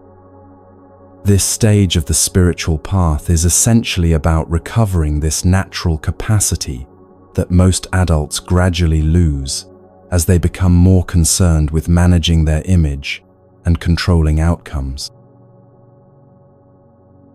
But there's something even more profound happening here than just recovering childlike spontaneity. The years of practice, the struggle with the ox, the patient development of presence and awareness, all of that has created a capacity for wisdom and compassion that pure innocence doesn't possess. You have the playfulness of a child, but you also have the understanding that comes from having worked through fear, doubt, anger, and all the other challenging aspects of human experience. You can meet life's difficulties with lightness because you've learned they're not ultimately threatening to who you really are. This integration of wisdom and playfulness creates what Zen calls the beginner's mind, a way of approaching even familiar situations with fresh eyes and open curiosity. You've mastered the fundamentals of presence and awareness, but instead of making you rigid or predictable, this mastery allows you to be more flexible and responsive than ever before. It's like how a master chef can improvise a delicious meal from whatever ingredients are available, not because they ignore cooking principles, but because they understand them so deeply that they can adapt them creatively to any situation. The relationship with formal spiritual practice undergoes another transformation at this stage. You might still sit in meditation each morning, but it no longer feels like you're doing a meditation technique. It's simply your natural way of beginning the day, like stretching when you wake up, or drinking water when you're thirsty. Prayer or contemplative reading might still be part of your routine, but it doesn't feel like spiritual work anymore. It feels more like having a conversation with an old friend or tending a garden you love. The boundary between spiritual practice and ordinary living has become so thin that it's often impossible to say where one ends and the other begins. This naturally leads to what people sometimes call livelihood as practice, the recognition that whatever work you're called to do can become a vehicle for expressing and deepening awakening. Whether you're teaching school, running a business, raising children, or creating art, the activity itself becomes a form of meditation when approached from this level of presence and authenticity. You're not trying to escape from worldly responsibilities into some purely spiritual realm. Instead, you're discovering that every aspect of human life can become sacred when met with full awareness and genuine care. Relationships often flourish in entirely new ways during this stage. Because you're no longer struggling with your own inner conflicts, you have much more energy available for genuine connection with others. Because you're comfortable with your own emotions, you can be present with other people's feelings without getting overwhelmed or trying to fix them. Because you trust your own natural wisdom, you can respond authentically in each moment, rather than following scripts about how you're supposed to behave in relationships. People often comment that something feels different about you, though they might not be able to articulate exactly what has changed. You seem more relaxed, more genuinely yourself, more able to be fully present during conversations, instead of thinking about what to say next. There's a quality of ease and naturalness in your interactions that makes others feel more comfortable being themselves as well. You've become like that friend everyone wants to talk to when they're going through a difficult time, not because you give great advice, but because being around you somehow reminds people of their own inner strength and wisdom. The creative expression mentioned in the original poem isn't limited to artistic pursuits, though many people do find themselves drawn to music, writing, painting, or other forms of creative expression during this stage. The creativity that emerges is more fundamental than any particular medium. It's the natural result of living from authentic presence rather than from habit or conditioning. Every conversation becomes an opportunity for creative response. Every challenge becomes a chance to find new solutions. Every ordinary moment becomes a canvas for expressing the unique way awakening moves through your particular personality and circumstances. But the teaching reminds us that even this beautiful stage contains a subtle limitation. The seeker is riding the ox home, which means there's still a relationship between the one who rides and what is ridden. There's still a sense of someone who has achieved spiritual mastery, still a subtle pride in how naturally everything flows, still an identity built around being awakened. No matter how free and natural it feels, riding the ox is still a form of spiritual accomplishment, and any form of accomplishment contains the seeds of separation. This isn't to diminish the genuine freedom and joy that characterize this stage.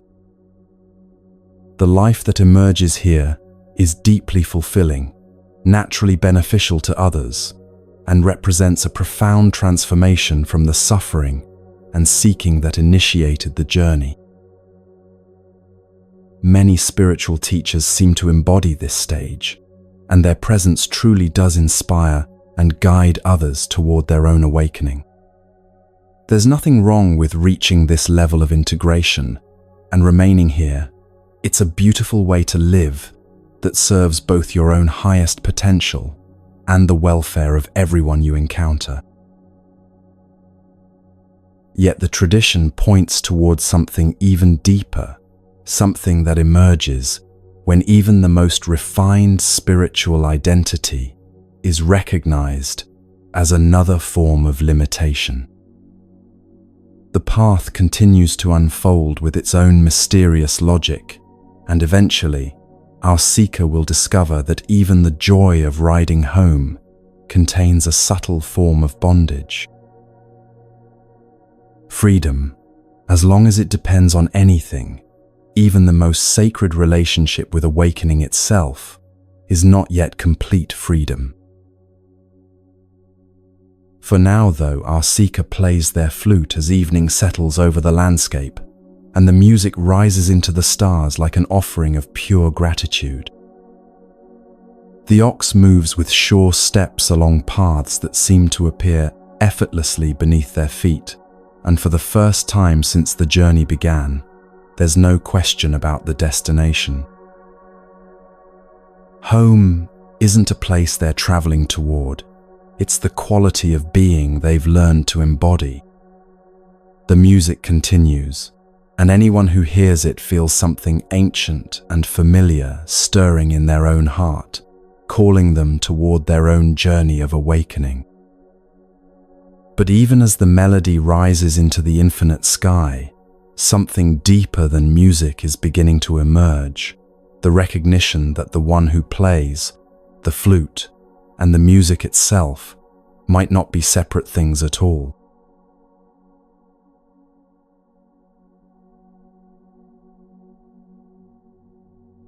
The journey that began in confusion and desperation has led our seeker to the most unexpected destination of all. Not to some distant spiritual realm or elevated state of consciousness, but to the simple recognition that they are already home and always have been. The ox, that magnificent creature they spent so long chasing, catching, taming, and riding, stands peacefully beside them in a dawn light that seems to come from everywhere and nowhere at once. For the first time in this entire story, both seeker and ox are completely at rest. The ancient poem captures this moment with profound simplicity. Astride the ox, I reach home. I am serene. The ox too can rest. The dawn has come. But this isn't the end of effort that comes from exhaustion or the peace that follows achievement. This is something much deeper, the recognition that the very idea of needing to get somewhere or become someone has been based on a fundamental misunderstanding. Home was never a destination to reach, because home is what you are. Peace was never a state to attain, because peace is the very ground of your being. If you've ever had one of those moments where you suddenly stop worrying about a problem you've been obsessing over for weeks, not because you solved it, but because you realized it wasn't actually a problem in the first place, you'll recognize something of what this stage reveals. All the spiritual seeking, all the effort to become awakened, all the practices and techniques and teachings, they weren't moving you towards something you didn't have. They were gradually removing the obstacles to recognizing what has been present all along. It's like spending years searching for your glasses while they're sitting on your head, then suddenly remembering to reach up and touch them. The seeker in our story sets down the whip and rope that have been their constant companions throughout this journey. These tools serve their purpose perfectly. They help navigate the relationship with awakening, when awakening still seemed like something separate, something to be managed and maintained. But now even the most skillful spiritual practices begin to feel like unnecessary complications. Not because practice is wrong or useless, but because the one who was practicing and that which was being practiced toward are revealed to be the same seamless reality. This letting go can feel both liberating and terrifying. So much identity has been built around being a spiritual seeker, someone on a path, someone working toward awakening. What happens when you realize there's nowhere to go and nothing to achieve? What happens when even the most profound spiritual experiences are seen as movements within the same awareness that's present when you're washing dishes or stuck in traffic? Who are you when you're no longer trying to become anyone at all? The Buddhist teaching at the heart of this stage is the recognition of what's called non-attachment but not in the way most people understand it. This isn't about becoming emotionally numb or disconnected from life. It's about recognizing that clinging to anything, even the most beautiful spiritual experiences, even enlightenment itself, creates a subtle form of suffering. As long as you're trying to maintain or protect or understand your awakening, there's still someone separate from awakening who needs to do the maintaining, protecting, and understanding. The tradition tells a story that illustrates this perfectly. A student asked the great Zen master Joshu, "When a person comes to you with nothing, what would you say to them?" Joshu replied without hesitation, "I would tell them to cast it away." Even nothing, even the complete absence of seeking, or striving, or spiritual ambition, can become something to hold on to, another subtle form of identity to maintain. True freedom emerges only when even the freedom from seeking is released. This might sound like philosophical wordplay, but it points to something that can be recognized directly in experience. Have you ever noticed that the most peaceful moments of your life often happen when you're not trying to be peaceful? When you're completely absorbed in watching a sunset, or lost in conversation with a dear friend, or fully engaged in some simple task, there's no one there monitoring the experience or trying to make it more spiritual. The very absence of someone trying to have an experience is what allows the natural peace and joy of pure being to shine through. At this stage, all the spiritual concepts that once seemed so important begin to reveal themselves as pointers that have served their purpose. The distinctions between inner and outer, spiritual and mundane, awakened and unawakened, conditioned and unconditioned. These were useful maps when you still believed you were lost and needed to find your way somewhere. But now they're seen as mental constructions that never touched the reality they were trying to describe. It's like using a ladder to climb onto a roof, then realizing you don't need to carry the ladder with you anymore. The conflict between these apparent opposites is revealed to have been a conflict of concepts, not a conflict of realities. Awareness doesn't struggle with thoughts. Thoughts simply appear and disappear within awareness. Peace doesn't fight with disturbance. Disturbance arises and passes away within the same peace that remains untouched by its presence. The awakened mind doesn't overcome the conditioned mind. It recognizes that both awakening and conditioning are movements within the same undivided consciousness. This recognition finally uproots what the Buddha called the fundamental cause of suffering, the desire to have experience be different than it is. Not because you become passive or resigned, but because you recognize that the one who was wanting experience to be different was itself a construction within experience. When there's no separate someone to be satisfied or dissatisfied, problems don't disappear, but they lose their grip on your sense of well-being. Challenges still arise, emotions still flow, life still includes its full spectrum of experiences, but none of them threaten the fundamental okayness that you recognize as your true nature. The German mystic Meister Eckhart described what happens at this stage with breathtaking clarity. God must pour himself according to the whole of his capacity into all those who have abandoned themselves to the very ground of their being.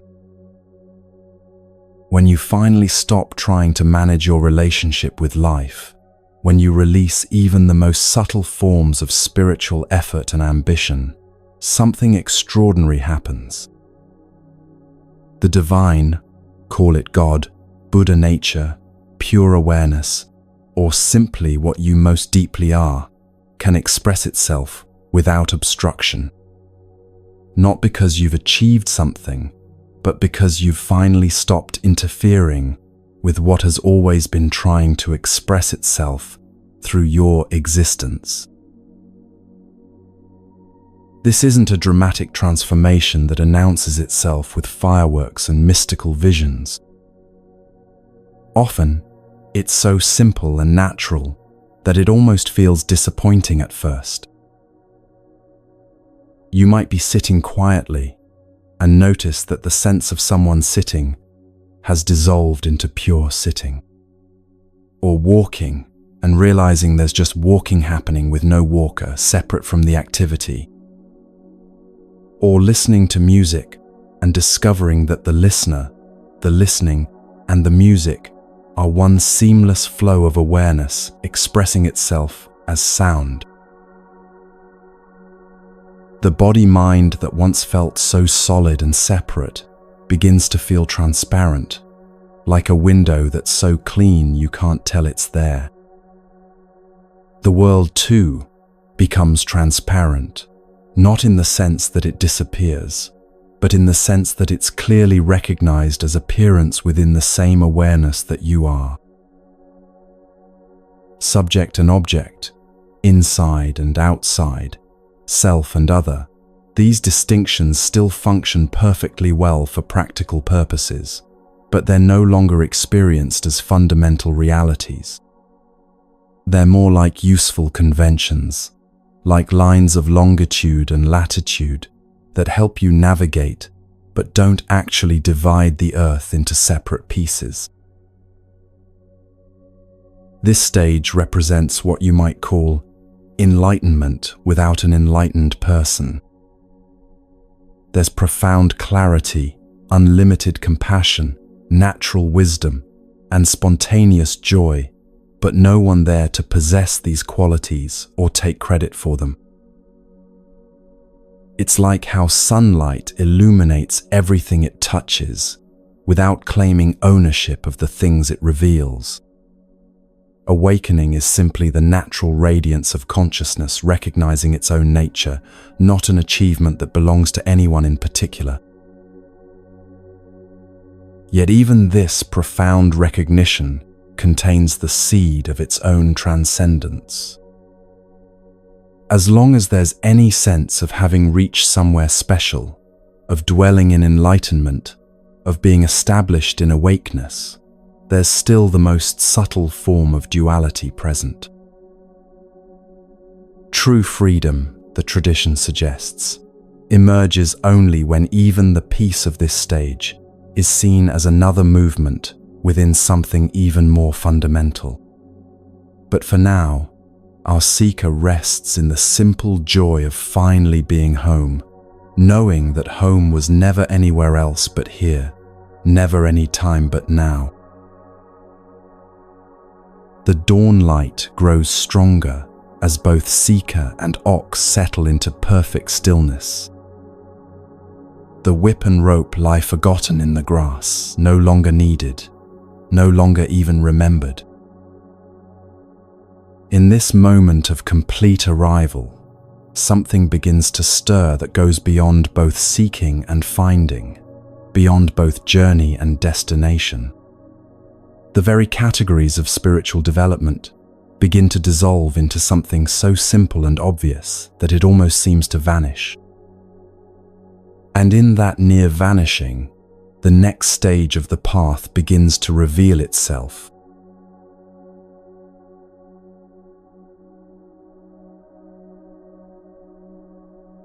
What happens when even the most refined spiritual experiences dissolve into something so vast and simple that language can barely touch it?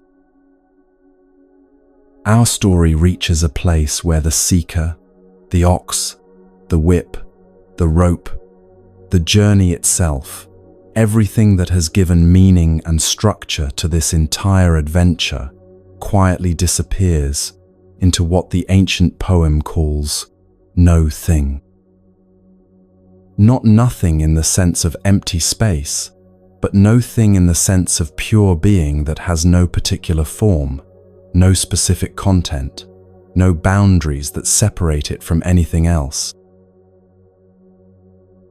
If you've ever stood at the edge of the ocean at night and felt yourself dissolving into the vastness of stars and water and endless space, you might have tasted something of what this stage reveals.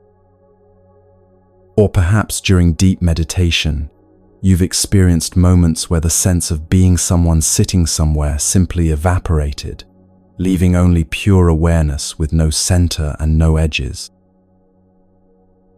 Maybe it happened while you were absorbed in music so beautiful that the listener, the listening, and the music became one seamless flow of being, with no one left to experience the experience.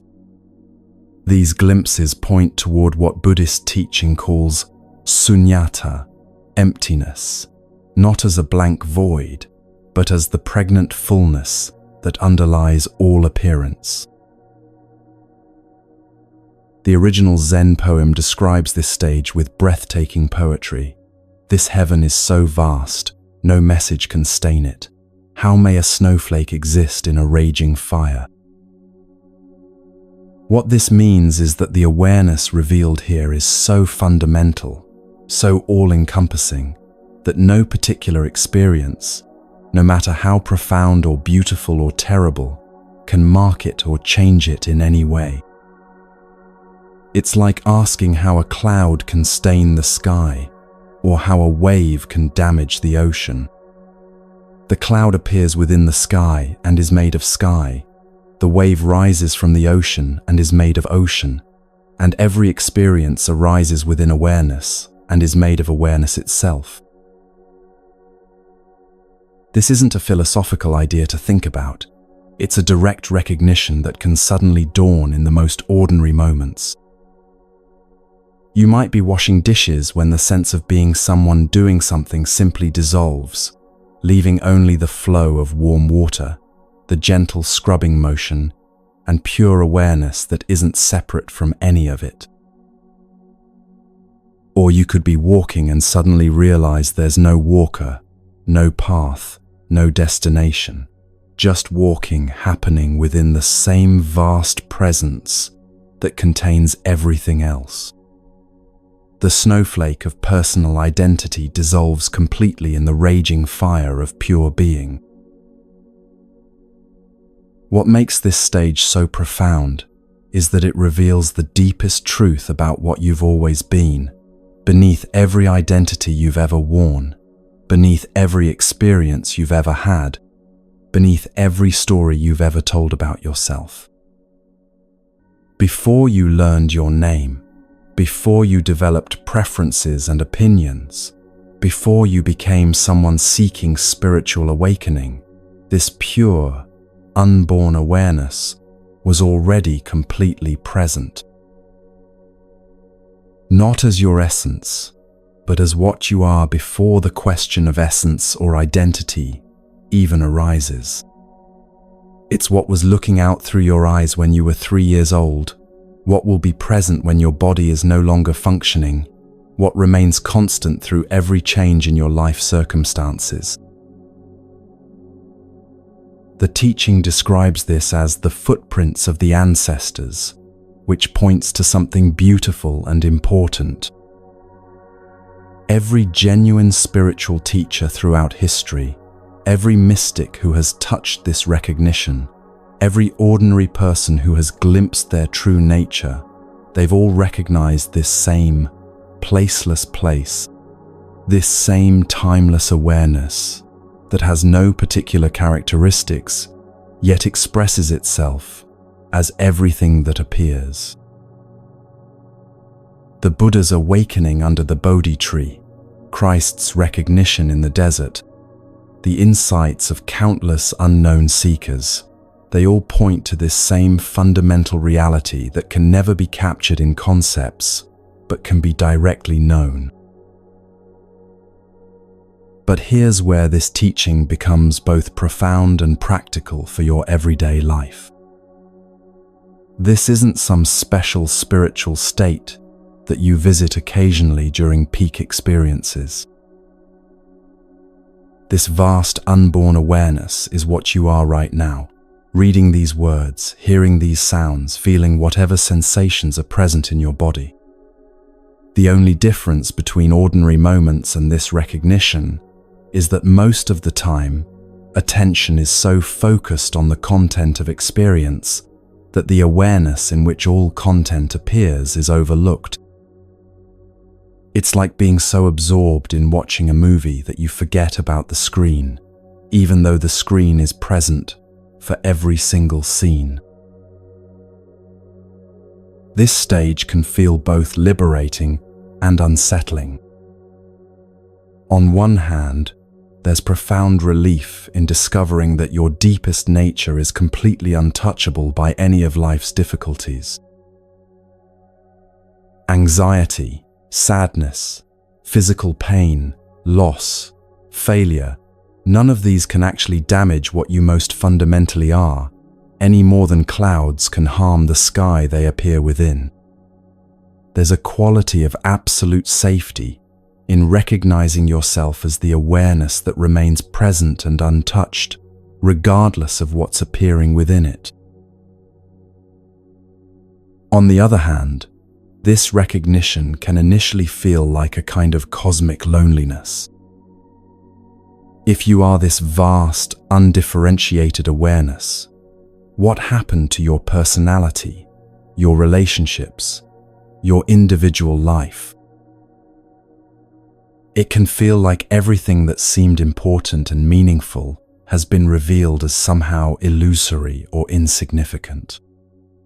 This is why the tradition warns that reaching this stage too quickly, without adequate preparation, can be destabilizing rather than liberating. But there's something crucial to understand about this apparent emptiness. It's not the emptiness of absence, but the emptiness of infinite fullness. Like the silence between musical notes that makes the music possible, or the space between words that allows meaning to emerge, this emptiness is pregnant with unlimited creative potential. Everything you've ever experienced, every thought, every emotion, every sensation, every relationship has emerged from this same source and will return to this same source. Nothing is lost in this recognition. Everything is revealed to be more intimate than you ever imagined. The great Buddhist philosopher Nagarjuna warned about a particular danger at this stage. He said that people who cling to form can be helped through recognizing emptiness, but those who cling to emptiness are beyond all help. What this means is that it's possible to make this profound recognition into another spiritual achievement, another identity to maintain. I am the void. I am pure awareness. I have realized the ultimate truth. These can become the most subtle and persistent forms of spiritual ego. Even more challenging, it's possible to use this recognition as a way to avoid the fullness of human life. If everything is empty, if nothing ultimately matters, if all experiences are equally illusory, why engage with relationships, creativity, service, or any of the rich possibilities of embodied existence? This spiritual bypassing can create a kind of detached emptiness that feels wise, but is actually a form of hiding from the complete embrace of what it means to be human. The tradition is clear that this stage, profound as it is, represents a kind of spiritual halfway house. Early versions of the ox-herding pictures actually ended here, with the recognition of ultimate emptiness as the completion of the path. But the Master Kakuan, in his wisdom, recognized that stopping here misses something essential about the nature of awakening. True freedom doesn't mean escaping from the world of form into formless awareness. True freedom means recognizing that form and emptiness, fullness and void, ordinary life, and ultimate truth are not two different things. This is why the path continues beyond this profound dissolution. The recognition of emptiness is crucial. It reveals the unborn, undying nature of your deepest being and frees you from the fear that anything can ultimately threaten what you really are. But awakening isn't about remaining in this placeless place forever. It's about discovering how this emptiness and the fullness of ordinary life are one seamless reality, expressing itself in countless beautiful ways. As our story reaches this pivotal moment, the seeker, the ox, and the entire journey dissolve into a silence so complete that even silence isn't the right word for it. There's no one left to have achieved anything, no path that was traveled, no destination that was reached. Yet somehow, within this vast no-thingness, something begins to stir, not a return to form, but a recognition that emptiness and fullness were never actually separate. The raging fire that dissolved the snowflake begins to reveal itself as the very source from which new snowflakes endlessly emerge. And in that recognition, the next phase of the journey quietly begins to unfold.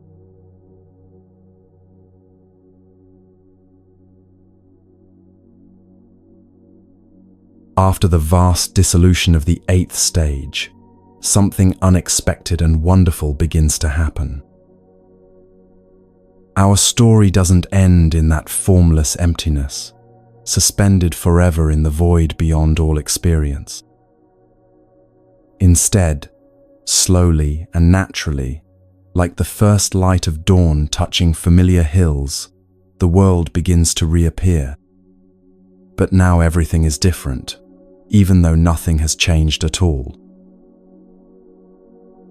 The ancient poem captures this return with words that might initially sound like regret. Too many steps have been taken returning to the root and the source. Better to have been blind and deaf from the beginning. But this isn't the bitter complaint of someone who wasted their time.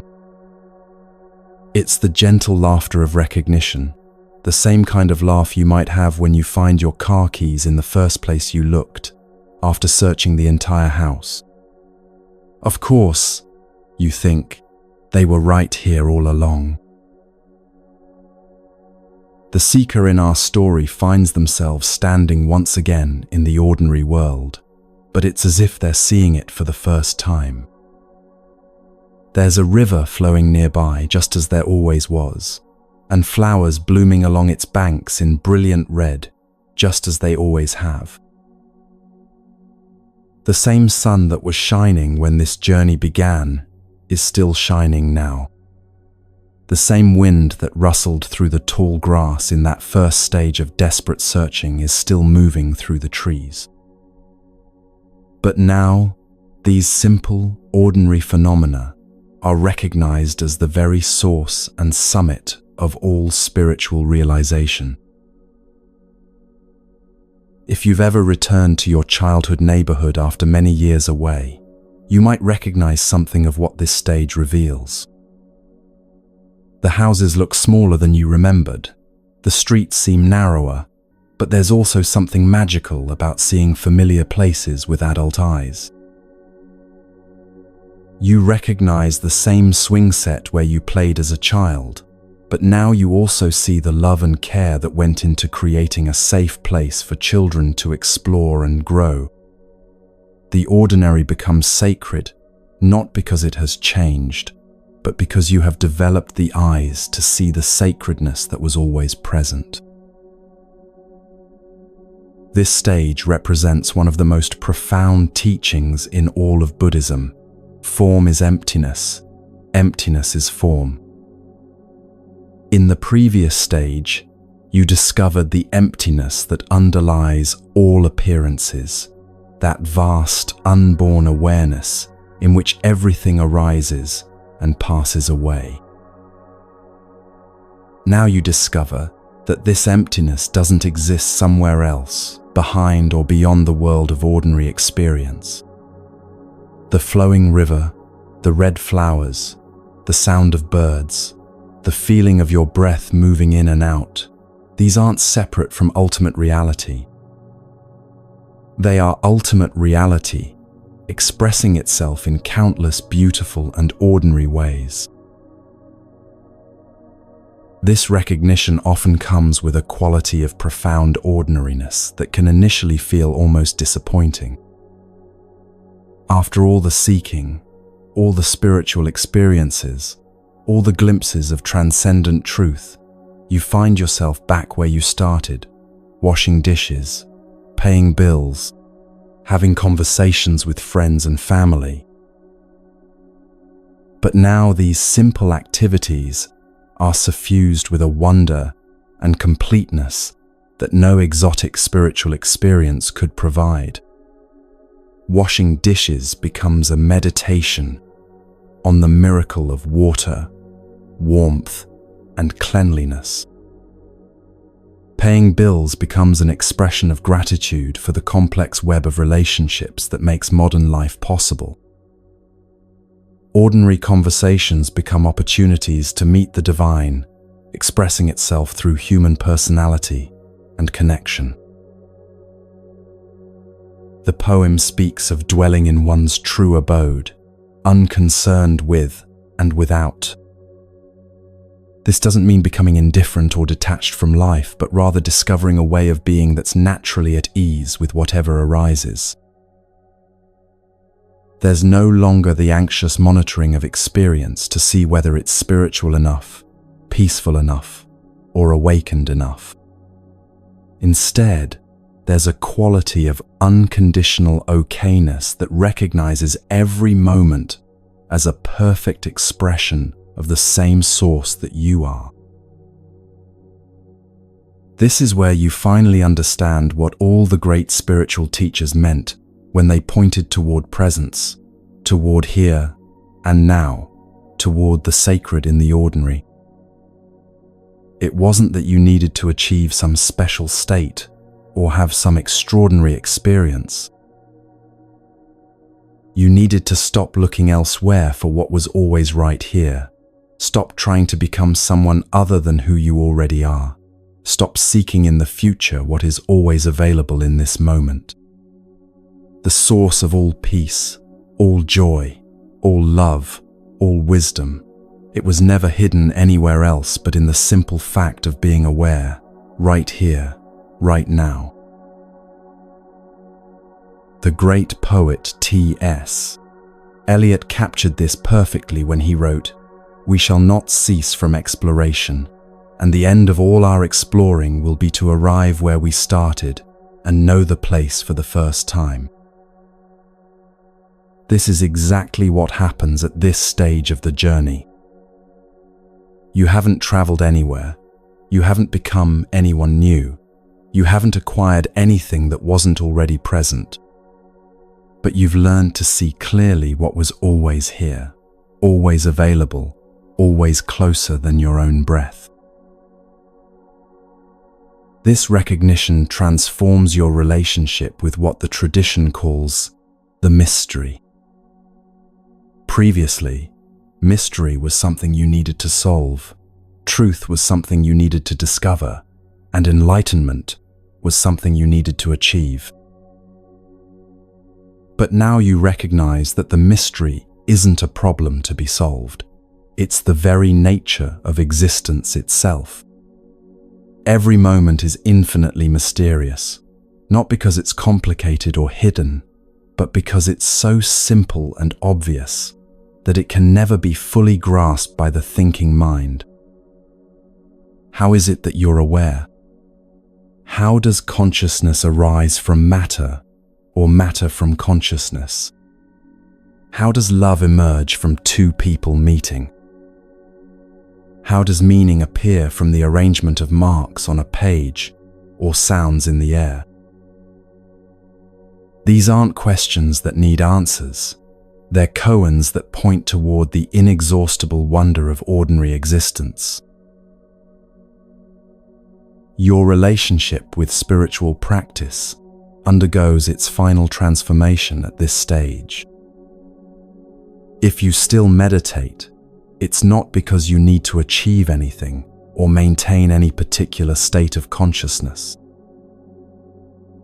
It's simply an expression of appreciation for the miracle of awareness itself, like stopping to admire a beautiful sunset or taking a moment to feel grateful for your health. If you still read spiritual teachings, it's not because you're seeking information you don't have, but because you enjoy the way truth recognizes itself when expressed through different voices and perspectives. If you still engage with spiritual community, it's not because you need support for your practice, but because there's joy in recognizing your own true nature reflected in others who have made the same journey home to themselves. The tradition often speaks of this stage as the pathless path, because you finally understand that there was never actually anywhere to go. The path was simply the process of removing all the obstacles to recognizing what was always already present. It's like polishing a mirror. The mirror's capacity to reflect was never absent, but it couldn't function clearly until all the dust and grime were carefully removed. Your true nature was never lost or damaged or in need of improvement. It just needed to be freed from all the mental and emotional patterns that were obscuring its natural radiance. This is why the poem suggests it would have been better to have been blind and deaf from the beginning. If you had never learned to seek spiritual experiences elsewhere, if you had never developed the idea that enlightenment was something special and exotic, if you had never started believing that your ordinary awareness wasn't already perfect and complete, you might have recognized the treasure that was always here. But of course, for most of us, the journey of seeking and finding seems to be necessary. We need to exhaust all the places where happiness can't be found before we're willing to look in the one place where it always is. The beauty of this stage is how it reframes your entire life history. Every mistake you ever made, every time you got lost in suffering or confusion, every moment when you felt separate from love or peace, all of it is revealed to have been movements within the same perfect awareness that you are. Your struggles weren't obstacles to awakening. They were awakening exploring what it's like to temporarily forget itself. Your seeking wasn't a sign that something was missing. It was wholeness playing hide and seek with itself. Your entire journey wasn't a detour from truth. It was truth experiencing itself from countless different perspectives. This recognition brings with it a quality of compassion that has no object and needs no reason. When you see clearly that everyone is already the source they're seeking, when you recognize that every person's struggles are just consciousness exploring different ways of temporarily forgetting its own nature, judgment becomes almost impossible. How can you judge someone for being lost when you know that lostness is just another form of the same awareness that expresses itself as clarity? How can you be impatient with someone's suffering when you recognize that suffering is just love that has temporarily forgotten how to recognize itself? The The quiet wonder that characterizes this stage often expresses itself through an appreciation for simple, natural beauty that might seem almost childlike to others. You might find yourself stopping to watch clouds moving across the sky, not because you're trying to have a spiritual experience, but because the movement of clouds through space is inherently fascinating and beautiful. You might spend long minutes watching water flow over rocks in a stream, not seeking any insight or meaning, but simply enjoying the endless creativity with which existence expresses itself. The most ordinary moments, drinking a cup of tea, listening to rain on the roof, feeling sunlight warm your skin, become occasions for quiet celebration of the mystery that expresses itself as everything you experience. People sometimes ask what the practical value of this recognition is, how it helps with the real challenges of human life. The answer is both simple and profound. When you know yourself to be the source of peace rather than someone who sometimes achieves peaceful states, your relationship with difficulty becomes completely different. Challenges still arise, problems still need to be solved, losses still bring grief, but none of these can threaten your fundamental well-being, because you know your fundamental well-being doesn't depend on circumstances. You respond to life from resourcefulness rather than from neediness, from love rather than from fear, from creativity rather than from desperation. As this stage deepens, there's often a growing sense that while the journey of awakening is complete, life itself is just beginning. Not life as a search for something missing, but life as the spontaneous expression of fullness that has finally recognized itself. The river flows tranquilly on, the flowers continue to bloom in brilliant red, and awareness continues to express itself as the endless dance of ordinary existence. But now there's someone awake within the dance, someone who knows that the dancer, the dancing, and what's being danced are all movements of the same inexhaustible source. Our seeker stands by the flowing river, no longer seeking anything, no longer trying to become anyone, no longer going anywhere.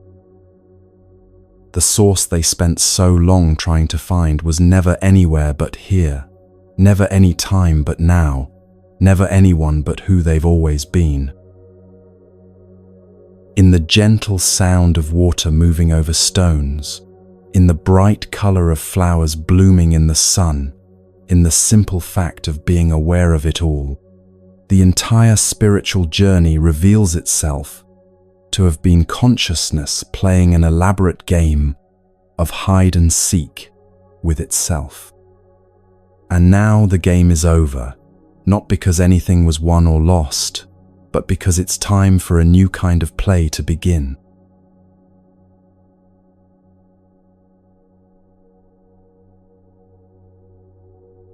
The final movement of our story might be the most surprising of all. After touching the very source of existence, after recognizing the ultimate nature of reality, after transcending every form of seeking and striving, where does our journey lead? Not to some mountaintop monastery or hidden cave where enlightenment can be preserved in perfect isolation. Instead, it leads right back into the heart of ordinary human life, but with a quality of presence that transforms everything it touches. The ancient poem paints this beautifully. Barefooted and naked of breast, I mingle with the people of the world. My clothes are ragged and dust, laden, and I am ever blissful. This isn't the image of spiritual accomplishment that most people expect. There's no special robes or sacred symbols, no aura of otherworldly wisdom, No separation from the messy, complicated, wonderfully human world that most of us inhabit. Instead, there's someone who looks completely ordinary on the outside, but carries within them a quality of joy and peace that seems to awaken the same possibilities in everyone they encounter.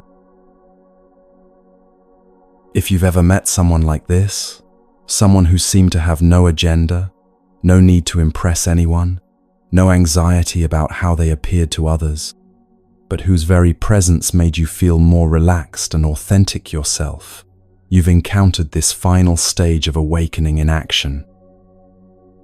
They might have been a checkout clerk who somehow made standing in line feel like a moment of genuine human connection. Or a teacher who created a classroom atmosphere where every student felt safe to be curious and make mistakes. Or simply a friend who had that rare quality of being completely present during conversations, making you feel like you were the most interesting person in the world. This represents what spiritual traditions call embodied awakening, the integration of ultimate realization with the full embrace of human existence. It's one thing to recognize your true nature during meditation or in moments of spiritual insight. It's quite another to live from that recognition while dealing with traffic jams, difficult relationships, work pressures, health challenges, and all the other realities that make up a human life. This final stage shows us what it looks like when someone has learned to be completely awake while remaining completely human. The description of being barefooted and naked of breast points to a profound simplicity that goes much deeper than just wearing simple clothes. This is someone who has stopped trying to present a particular image to the world, stopped marketing themselves as spiritual or wise or special in any way. They've become so comfortable with who they really are that they no longer need to hide behind roles or personas or achievements. Like a child who hasn't yet learned to be self-conscious, they interact with the world with complete authenticity, without calculating how they're being perceived or what impression they're making. Christ spoke directly to this quality when he told his followers, "Unless you change and become like little children, you will never enter the kingdom of heaven." This isn't about becoming naive or irresponsible, but about recovering the natural openness, curiosity, and unself-conscious authenticity that children embody before they learn to worry about status and image. Watch a healthy child at play, and you'll see someone who is completely absorbed in whatever they're doing, finding wonder in the simplest things, responding to each moment with fresh enthusiasm rather than predetermined expectations. This final stage of spiritual development is essentially about becoming this kind of person again, wise from experience, but simple in heart. The ragged clothes mentioned in the poem don't necessarily mean poverty, though they might. More importantly, they represent someone who has completely let go of using external things to define their worth or communicate their status. Whether they're wearing expensive clothes or thrift store finds, driving a luxury car or riding the bus, living in a mansion or a tiny apartment, their sense of well-being and identity remains completely unaffected by these externals. They've discovered something so fulfilling within themselves that the endless game of acquisition and status that drives most of society has simply lost its appeal. But here's what makes this stage so remarkable. Despite appearing completely ordinary, perhaps even unremarkable, These people have an almost magical effect on everyone around them. The poem says they use no magic to extend life, yet, before me, the dead trees become alive. This points to one of the most beautiful mysteries of human existence, how someone who has found genuine peace and authenticity within themselves naturally awakens those same qualities in others, without trying to do anything at all. You might have experienced this phenomenon yourself. Perhaps you've been around someone who was so genuinely comfortable with themselves that you found yourself relaxing defenses you didn't even know you were carrying. Or you've encountered someone whose natural joy and presence reminded you of possibilities within yourself that you'd forgotten were there. They weren't trying to teach you anything or fix you or improve you. They were simply being themselves. But something about their way of being in the world awakened something dormant in you, like a tuning fork, causing another tuning fork to vibrate at the same frequency. The tradition speaks of this as teaching through being rather than through words. When someone has truly integrated their awakening into everyday life, their very presence becomes a teaching. Not because they're trying to enlighten anyone, but because authenticity and peace are naturally contagious. When you're around someone who has stopped pretending, stopped performing, stopped trying to be anything other than who they are, it gives you permission to do the same. When you encounter someone who has found genuine contentment within themselves, it reminds you that such contentment is possible for you too. The great meditation teacher Chogyam Trungpa described this beautifully. Its action is like the moon reflecting in 100 bowls of water. The moon has no desire to reflect, but that is its nature. When someone has fully awakened to their true nature, they naturally reflect that awakening into every interaction, every relationship, every situation they encounter. Not because they're trying to be helpful or spiritual, but because clarity and compassion have become their natural way of being in the world. Like the moon that shines equally on palace and garbage dump, saints and criminals, they offer the same quality of presence to everyone they meet. This doesn't mean they become passive or ineffective in addressing the world's problems. In fact, the opposite often happens because they're no longer motivated by ego needs or unconscious reactivity.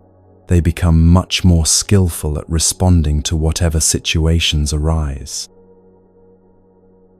They can engage with conflict without getting lost in drama, offer help without getting drained by others' problems, and speak truth without being attached to whether anyone listens. Their actions arise from wisdom and love, rather than from fear or the need to prove anything, making them naturally more effective at whatever they choose to do.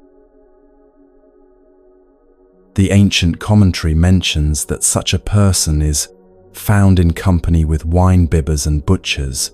He and they are all converted into Buddhas. This points to something radical about this final stage.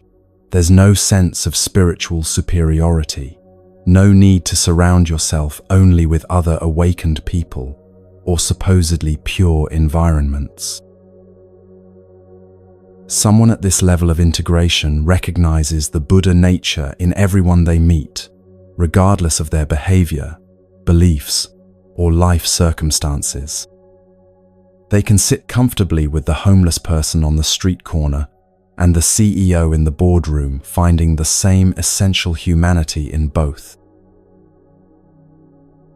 This quality of unconditional acceptance doesn't mean becoming a doormat or failing to maintain healthy boundaries.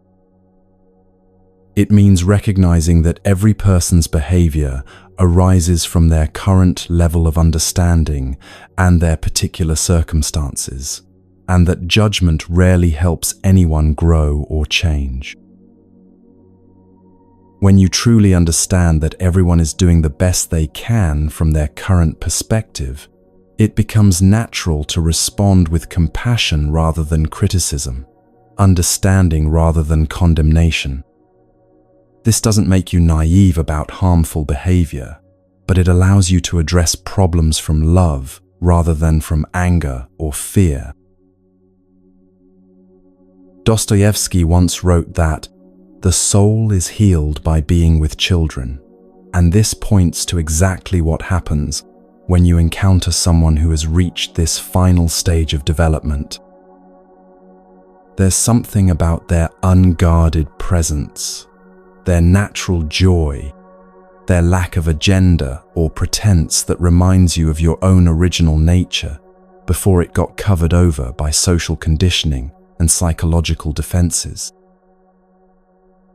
Spending time with them is healing not because they're trying to heal you, but because their authenticity awakens your own authenticity. Their peace reminds you of your own natural peace. What makes this stage so beautiful is how it completes the circle of the entire journey. Remember how this story began, with someone feeling lost and confused, searching desperately for something they couldn't name, exhausted from trying to find happiness in all the wrong places. Now, after traveling through all 10 stages, they've returned to ordinary human life, but with a quality of presence that transforms the ordinary into the sacred.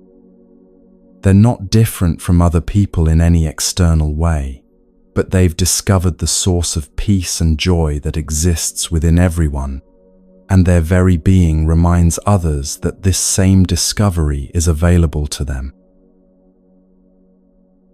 The final fruit of all spiritual seeking isn't some exotic state of consciousness or supernatural ability.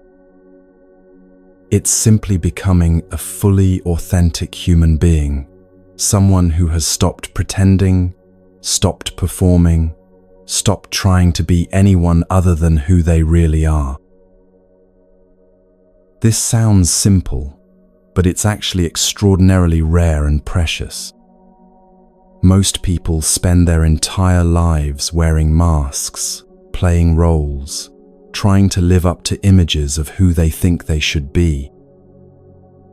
Someone who has genuinely let go of all that pretense and learned to live from their authentic nature becomes a gift to everyone they encounter. This is why the tradition calls this stage the return to society, rather than the retreat from it. True awakening doesn't separate you from the world. It allows you to engage with the world more fully, more lovingly, more skillfully than ever before. You're no longer protecting yourself from life's challenges because you know that nothing can ultimately threaten what you really are. You're no longer trying to get something from other people because you've found the source of fulfillment within yourself. This freedom allows you to show up in relationships and situations with a quality of presence that serves everyone involved. The journey that began with desperate seeking ends with effortless being. The person who once pushed aside tall grass searching for something they couldn't name now walks among people, barefoot and blissful, causing dead trees to bloom simply by being authentically themselves. They've discovered that what they were seeking all along wasn't somewhere else. It was who they already were, hidden beneath layers of conditioning and confusion. And now, by living from that recognition, they naturally awaken the same possibility in everyone whose life they touch. Our story ends not with some dramatic spiritual climax, but with the most profound ordinariness imaginable. Someone completely at peace with themselves, completely comfortable in their own skin, moving through the world with no agenda except to be authentically present to whatever arises. Children laugh when they see them coming. Strangers find themselves smiling for no reason they can explain.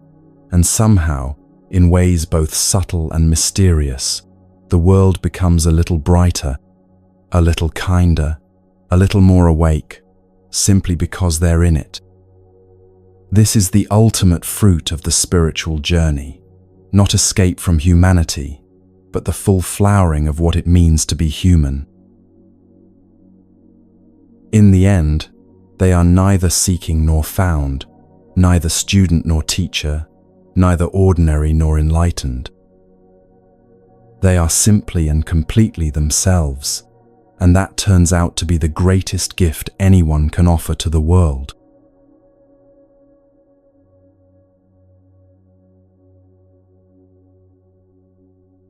As we reach the end of this ancient journey together, something beautiful has happened in the space between us. Over these past 3 hours, we've walked alongside the seeker through confusion and clarity, struggle and ease, seeking and finding, until finally arriving at the most profound ordinariness imaginable. But this isn't just their story. It's the universal map of how consciousness awakens to its own nature, how any human being can discover the peace and wholeness that exists within them. And somewhere in these 10 stages, you've likely recognized your own experience, your own longings, your own moments of recognition and confusion. What we've explored tonight isn't just ancient wisdom preserved in beautiful poetry and imagery. It's a living teaching that speaks directly to the challenges and possibilities of modern life. Whether you came here seeking better sleep, relief from stress and anxiety, or genuine curiosity about the deeper dimensions of human experience, these stages offer something practical and transformative. They show us that the peace we're all seeking isn't dependent on changing our circumstances, achieving our goals, or even solving our problems. It's available right here, right now, as close as your own awareness of these words. Think back to that first stage, where our seeker stood exhausted in the tall grass, feeling completely lost and overwhelmed. Perhaps you recognize something of your own experience there, those moments when life feels like too much, when the strategies you've been using to find happiness aren't working anymore, when you sense there must be something more but don't know where to look. That feeling, uncomfortable as it is, represents the beginning of wisdom. It's your inner knowing that you're capable of something deeper than just going through the motions of life. The great doubt that characterizes that first stage isn't something to be fixed or overcome quickly. It's actually a sacred pause, a moment when life itself is asking you to consider whether there might be a different way to approach the whole question of human happiness and fulfillment. If you're experiencing any version of this doubt in your own life, whether it shows up as depression, anxiety, restlessness, or simply a persistent sense that something is missing, honor it. Don't try to distract yourself from it or medicate it away too quickly. Let it ask its questions, because those questions are pointing you toward your own journey of awakening. The footprint stage reminds us that we're not the first people to feel lost, and we won't be the first to find our way home. All around you, in books and conversations, in art and music, in nature, and even in your dreams, there are signs that others have walked this path before you. Sometimes these signs appear in the most unexpected places. A casual comment from a stranger, a line in a song that seems to speak directly to your heart, a moment in nature when you suddenly feel connected to something vast and loving. Pay attention to these footprints, because they're not coincidences. They're the universe's way of letting you know that you're on the right track, that the longing you feel is pointing you towards something real and attainable. When you catch your first clear glimpse of your own peaceful nature, that third stage moment when the ox finally becomes visible, remember that this is just the beginning, not the end, of the journey. Many people make the mistake of thinking that one profound spiritual experience means they've graduated from the need for any further practice or development. But the tradition is clear that seeing is one thing, and learning to live consistently from what you've seen is quite another. Don't be discouraged if that initial clarity seems to fade, or if old patterns of reactivity return. This is completely normal and doesn't mean you've lost anything or failed in any way. The struggle stage that follows can be one of the most challenging aspects of any spiritual path, but it's also where the real transformation happens.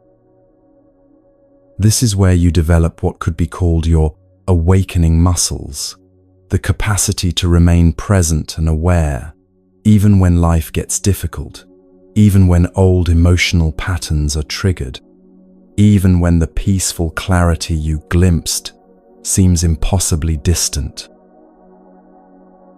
Every time you notice you've been lost in mental drama and gently return to presence, you're strengthening this capacity. Every time you catch yourself reacting from old patterns and choose to respond from awareness instead, you're deepening your ability to live from your true nature. Be patient with this process, because it takes time for deep conditioning to unravel. You're not trying to become someone you're not. You're learning to stop being who you never were in the first place. You're not trying to create peace. You're learning to stop disturbing the peace that's already here. You're not trying to manufacture love and wisdom. You're removing the obstacles to the love and wisdom that are your natural condition. This work happens gradually, gently, the way morning light slowly fills a room without forcing the darkness away. As your practice matures and you enter those middle stages where effort becomes effortless and struggle transforms into flow, you might find yourself tempted to think you've reached the end of the path. Life becomes so much easier, relationships improve, stress decreases, and you develop a sustainable way to remain present and peaceful, even in challenging circumstances. This is genuinely wonderful, and it represents a profound accomplishment that many people never taste. But the teaching reminds us that even this beautiful integration can become a subtle form of limitation if we cling to it as our final destination. The deeper stages of the journey involve letting go of even the most refined spiritual identities and achievements. This doesn't mean abandoning practice or becoming careless about your inner development. It means discovering a freedom so complete that it doesn't depend on maintaining any particular state of consciousness or level of spiritual attainment. True freedom isn't freedom from difficulty. It's the recognition that your essential nature remains untouched by whatever difficulties arise. It's like discovering that you are the sky, not the weather patterns that move through it. For most of us, glimpsing these deeper recognitions is enough to transform how we live, even if we don't fully embody them consistently. Just knowing that such freedom is possible just understanding that peace doesn't depend on circumstances, just recognizing that your deepest nature is already complete and whole. This knowledge itself becomes a source of tremendous relief and empowerment. You might still experience stress, sadness, fear, and all the other challenges of human life, but you'll never again be completely convinced that these experiences define who you are or determine your fundamental well-being. The final stages show us that the goal of spiritual development isn't to escape from ordinary human life, but to engage with it more fully, more authentically, more lovingly than ever before. The person who completes this journey doesn't become superhuman. They become deeply, genuinely human. They're no longer trying to maintain a spiritual image or live up to enlightened ideals.